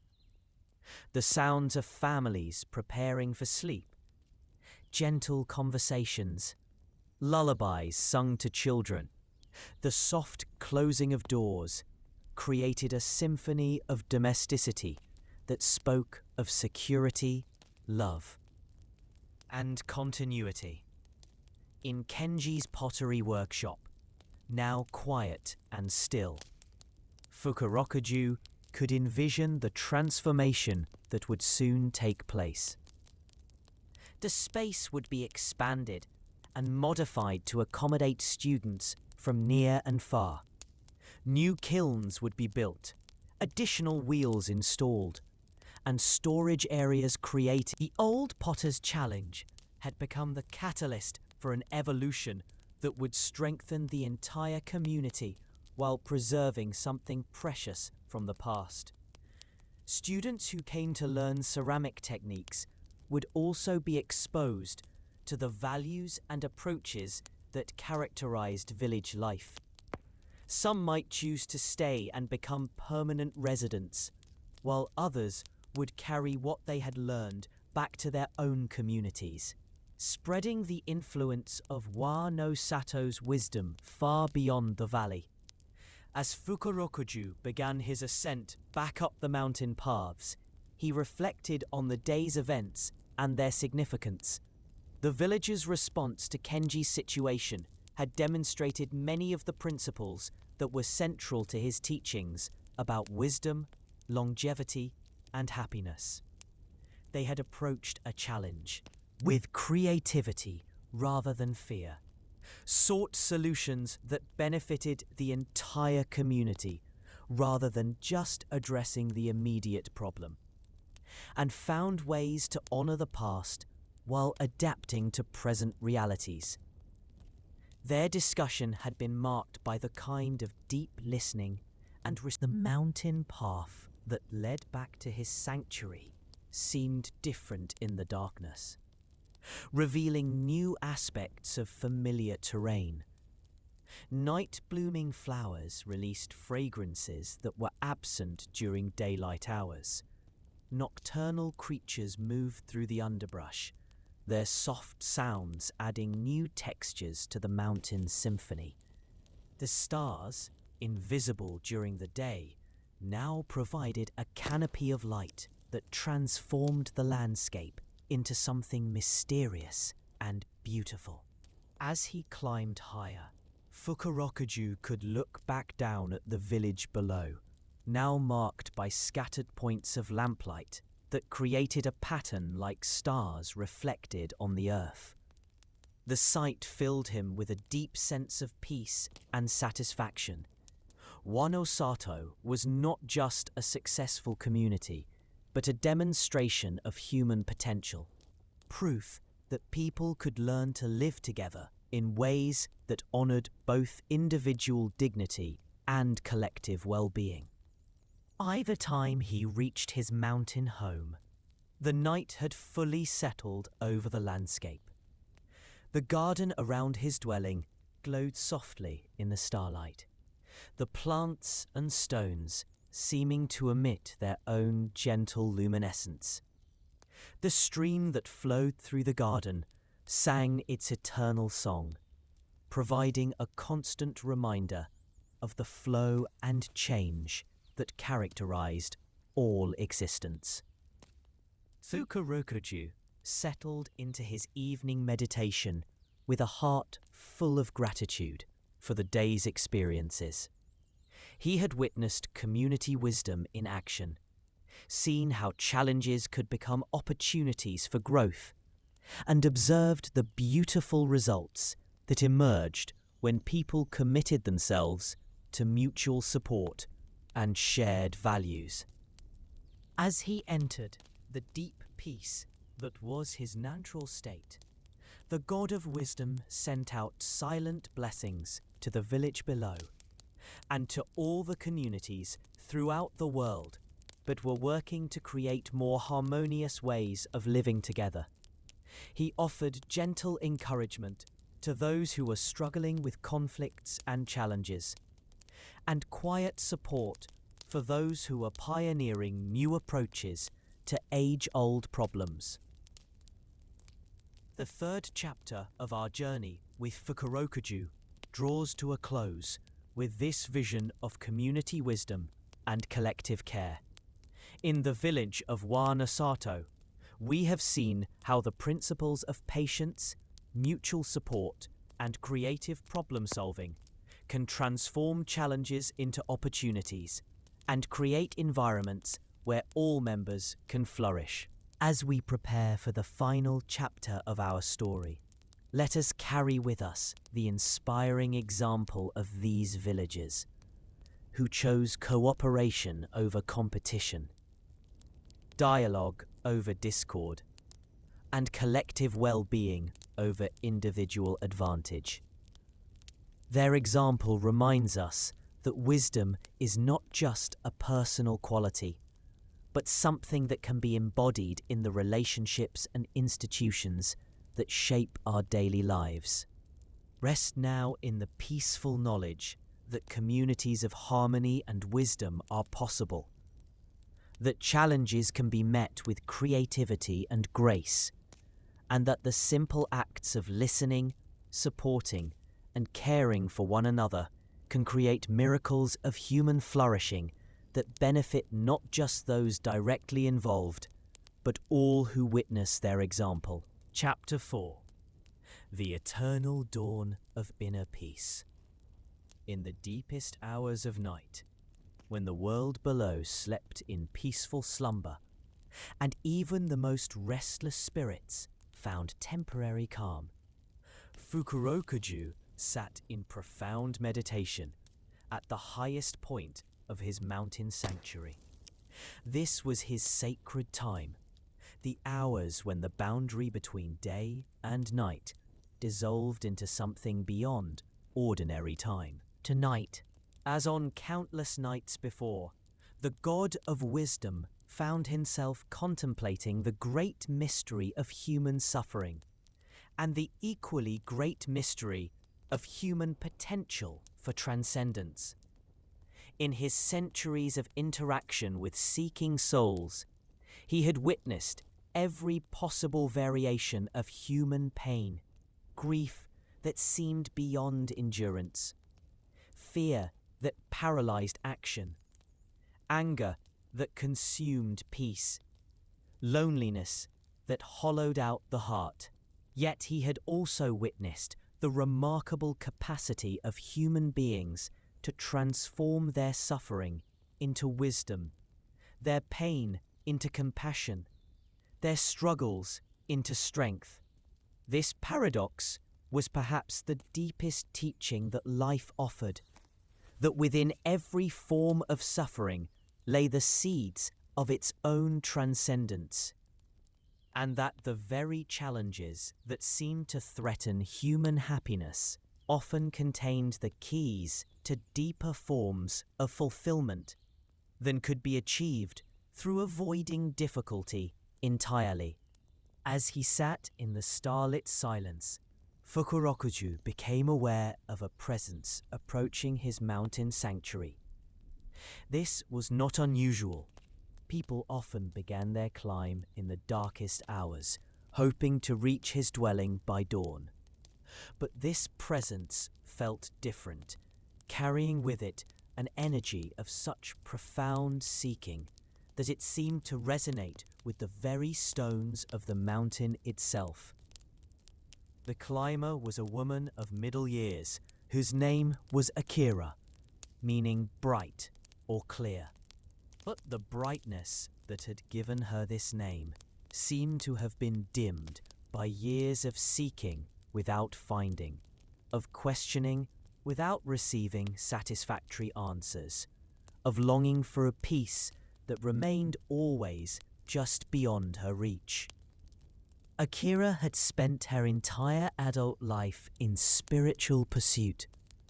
She had studied with teachers from many traditions, practiced meditation in various forms, read countless texts on philosophy and enlightenment, and travelled to sacred sites around the world.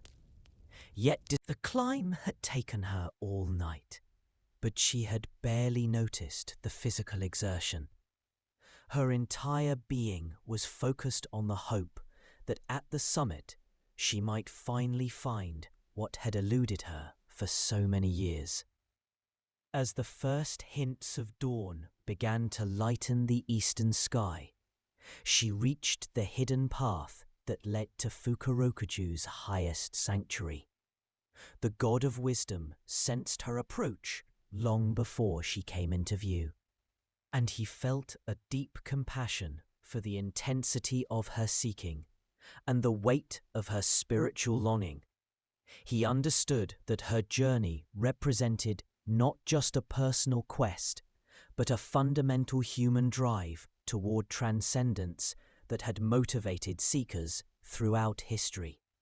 When Akira finally reached the summit sanctuary, she found Fukurokuju sitting in perfect stillness among the ancient stones, his presence so peaceful and radiant that she immediately felt both comforted and overwhelmed.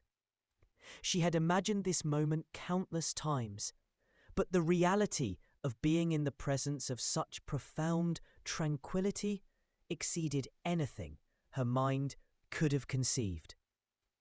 For several minutes, she simply stood at the edge of the sacred space, not wanting to disturb his meditation, but also uncertain about. Akira bowed deeply, then approached and knelt at a respectful distance from where he sat.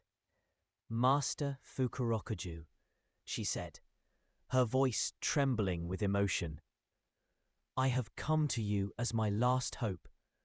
I have sought enlightenment for 30 years, practicing every method I could find, studying with many teachers, dedicating my entire life to spiritual development. Yet I remain trapped in suffering, still subject to fear and anger and despair. Please, if you have the power to grant true liberation, I beg you to help me find the peace that has eluded me for so long." Fukurokuju listened to her plea with infinite patience and compassion, understanding the depth of her frustration and the sincerity of her desire for freedom from suffering. When she finished speaking, he was quiet for a long moment, not because he didn't know how to respond, but because he wanted to ensure that his words would be received with the openness they required. "Dear Akira," he said finally, "your dedication to spiritual seeking is admirable, and your persistence in the face of apparent obstacles shows great courage. But I wonder if I might ask you a question that could illuminate the nature of your quest. In all your years of seeking enlightenment, have you ever stopped to consider what you believe enlightenment to be?" The question surprised her. As she had expected him to offer some practice or teaching, rather than asking her to examine her own assumptions. But she considered his question carefully before responding. "I believe enlightenment means the end of suffering," she said. "I imagine it is a state of permanent peace, where nothing can disturb my tranquility, where I am free from fear, anger, sadness, and all the emotions that cause me pain. I think of it as a kind of spiritual armor that would protect me from being affected by the difficulties and disappointments that life brings." Fukurokuju nodded with understanding. "Your description reflects ideas that many seekers hold, and it is natural that someone who has experienced significant suffering would long for such protection. But consider this possibility. What if the enlightenment you seek is not about escaping from the full range of human experience, but about discovering a different relationship with whatever experiences arise?" He gestured toward the landscape that was gradually becoming visible in the growing light of dawn. "Look at this mountain," he said. "It experiences all kinds of weather: gentle spring rains, harsh winter storms, blazing summer heat, fierce autumn winds. The mountain does not try to avoid these different conditions or become upset when they arrive. Instead, it remains stable and serene through all changes, neither clinging to pleasant weather nor rejecting difficult conditions." Akira looked out at the mountain landscape, beginning to see it in a new way as Fukurokuju continued his teaching. "True peace," he said, "is not the absence of challenging experiences, but the presence of an inner stability that can remain undisturbed regardless of external circumstances. This stability does not come from building walls around your heart or numbing yourself to life's difficulties. Instead, it emerges from understanding your essential nature so deeply that temporary experiences of pain or discomfort cannot shake your fundamental sense of well-being." As the sun continued to rise, painting the sky in gentle shades of pink and gold, Fukurokuju invited Akira to join him in a simple meditation practice. But this was unlike any meditation she had learned before. Instead of trying to achieve a particular state, "Notice your breathing," he said, "but don't try to control it.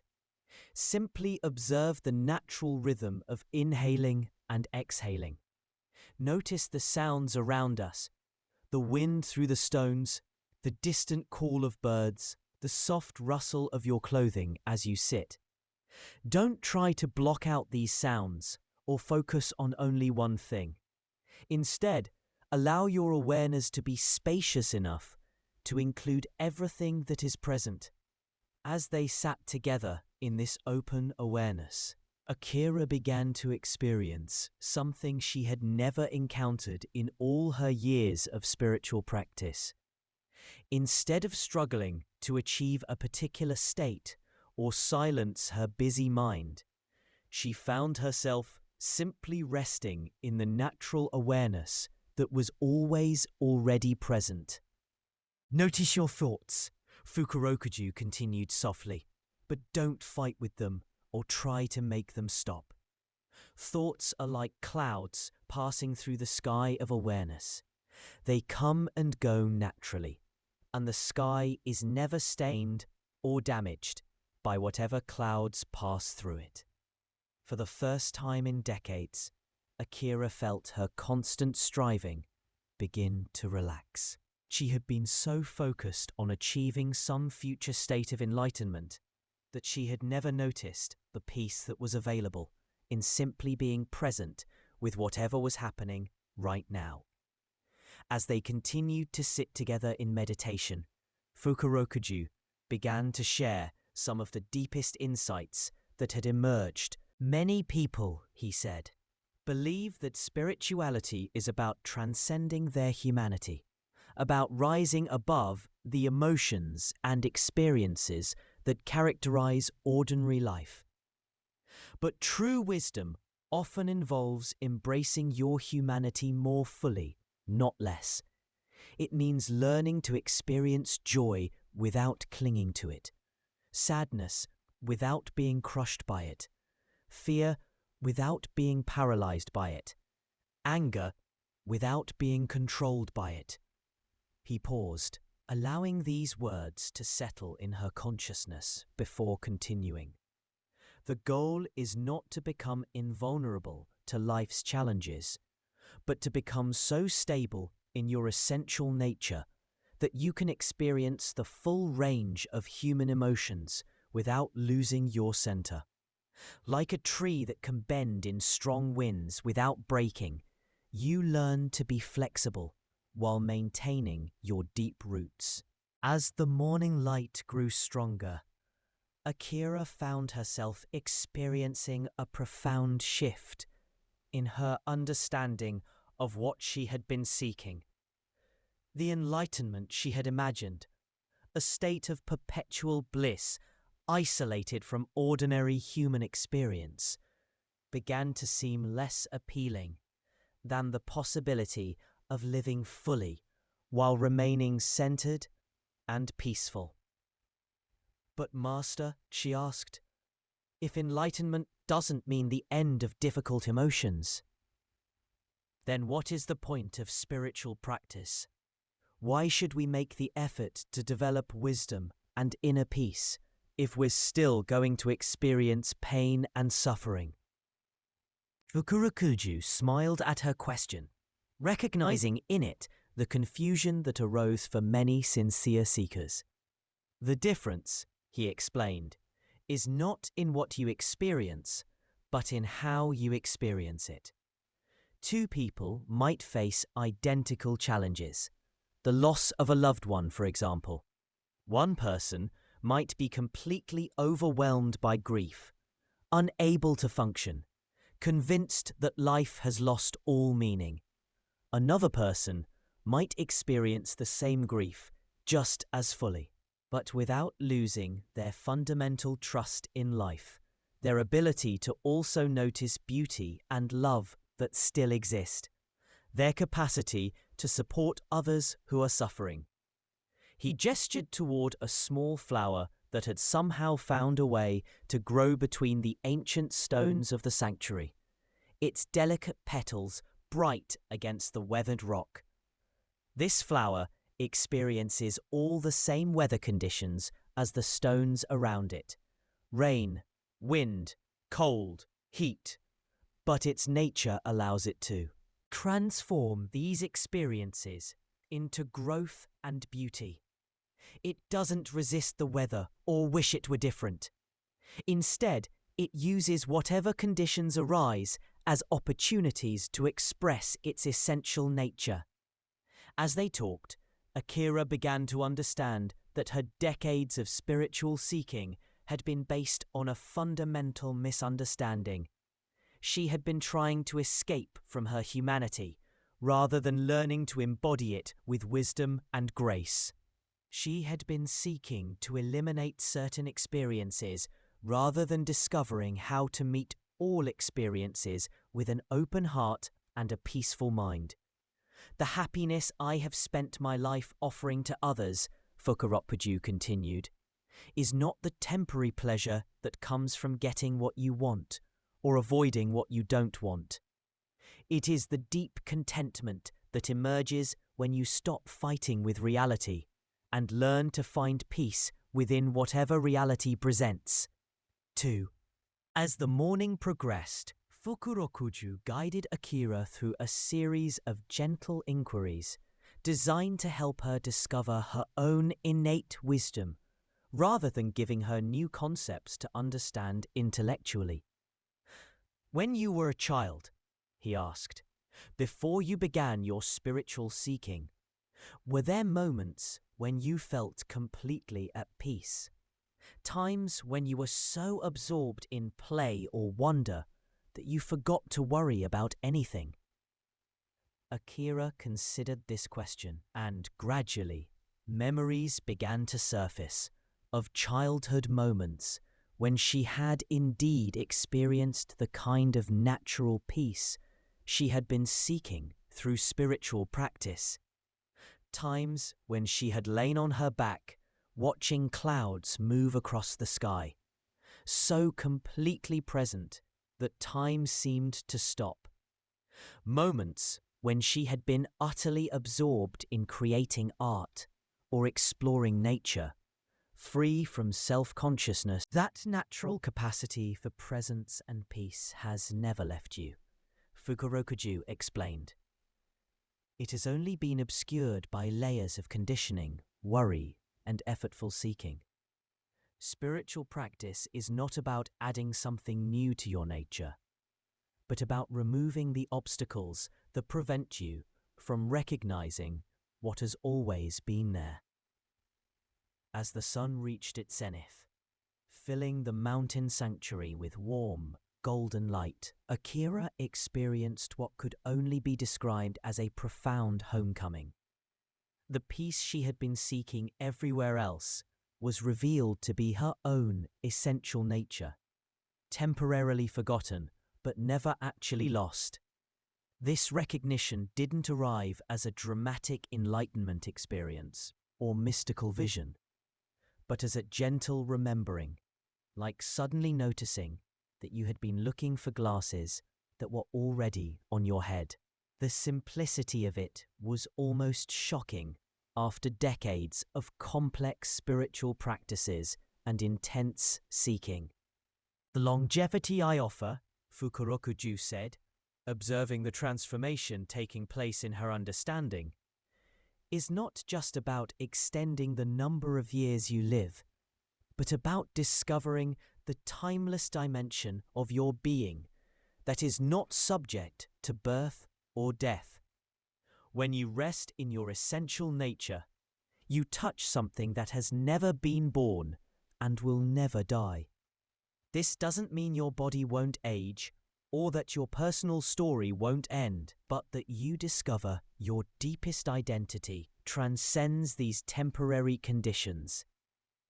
As the afternoon began, Fukurokuju shared with Akira some of the practical wisdom he had developed for maintaining this recognition of essential peace in the midst of daily life's inevitable challenges. The key, he explained, is to remember that you don't have to fix everything or solve all problems in order to be at peace. Peace is not a reward you earn by getting your life perfectly organized. It is your natural state, available whenever you stop trying so hard to achieve it. He encouraged her to develop what he called the practice of gentle return, the simple habit of noticing when she had become caught up in worry, conflict, or striving, and then gently returning her attention to the present moment without judging herself for having become distracted. Like learning to ride a bicycle, he said. The skill is not in never falling off, but in getting back on quickly and kindly when you do fall off. Every time you notice that you've been lost in anxiety or anger, and then gently return to presence, you strengthen. As the day progressed, other seekers began to arrive at various levels of the mountain, drawn by their own needs for guidance and healing. Fukurokuju invited Akira to remain and observe as he interacted with these new visitors, offering her the opportunity to see how the understanding she had gained could be expressed in service to others. She watched with wonder as he offered comfort to a young father worried about his sick child. Not by promising that everything would be fine, but by helping him find the strength and clarity that were already present within him. She observed as he guided an elderly woman through her grief over her husband's recent death, not by minimizing her loss, but by helping her discover that love continues even when its physical expression changes form. With each interaction, Akira saw more clearly how true wisdom worked, not by providing easy answers or magical solutions, but by helping people recognize their own capacity to meet whatever life brought with grace, courage, and an open heart. As evening approached and the visitors began to make their way back down the mountain, Fukurokuju and Akira sat together, watching the sunset paint the sky in brilliant colors. The beauty was so overwhelming that it seemed to exemplify everything they had discussed about learning to be fully present with whatever experience arose. This beauty, Fukurokuju observed, is no more sacred than the storm clouds that will replace it, or the darkness that will follow the sunset. Each moment offers its own perfect expression of the life force that animates everything. When you learn to meet each moment with complete openness, every experience becomes a doorway to the sacred. As the stars began to appear in the darkening sky, Akira felt the deep gratitude, not just for the insights she had gained, but for the recognition that her long journey of seeking had not been wasted.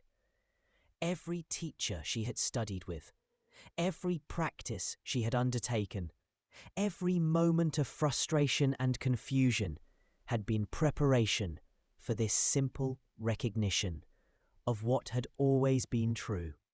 "Will this understanding last?" she asked, voicing the concern that arose for many people after profound realizations. How do I maintain this peace when I return to my ordinary life with all its responsibilities and challenges? Fukurokuju smiled with the warmth that characterized all his responses to sincere questions. The understanding you have gained today is not something you need to maintain or protect, he said. It is your very nature, as natural and constant as your capacity to breathe. What you practice is not maintaining the peace, but remembering to recognize it when you have temporarily forgotten it. As the night deepened around them, Fukurokuju shared one final teaching that brought together all the themes of wisdom, longevity, and happiness that had characterized their day together. True enlightenment, he said, is not a destination you reach after years of spiritual effort. It is the recognition that you have never actually left your true home. You have only been dreaming that you were lost, and the awakening is simply the end of that dream. From this recognition, wisdom flows naturally as appropriate response to whatever situations arise. Longevity is revealed as your participation in the eternal life that expresses itself through countless temporary forms. And happiness emerges as the natural joy of being exactly what you are, exactly where you are, exactly when you are. As Akira prepared to begin her descent from the mountain the following morning, she carried with her not new knowledge or techniques, but a transformed relationship with her own experience. The seeking that had driven her for decades had been replaced by a gentle resting in what she had discovered was always already present. The mountain path down seemed different than it had on her ascent, not because anything external had changed, but because she was seeing everything with new eyes. Each step was taken with appreciation rather than urgency. Each view was received with gratitude rather than being taken for granted. When she reached the valley below, she found that her ordinary life looked exactly the same, but her relationship with it had been fundamentally transformed. The same challenges and responsibilities awaited her, but she met them from a place of inner stability that made all the difference. In the months and years that followed, Akira became a quiet teacher herself, not through formal instruction, but through and high on his mountain sanctuary, Fukurokuju continued his eternal practice of offering guidance, comfort, and blessing to all who sought deeper understanding of the mysteries of existence. His presence remained a beacon of hope for anyone struggling with the fundamental questions of human life, a reminder that peace was always possible, wisdom was always available, and happiness was always present for those who learned how to recognize it. As our journey through these 4 chapters draws to a close, we rest in the understanding that the peace we have sought in the stories of Fukurokuju and his visitors is not something distant or separate from our own nature. Like Akira, we may discover that what we have been seeking has been with us all along, hidden not by any external obstacle, but only by our own assumptions about what peace requires.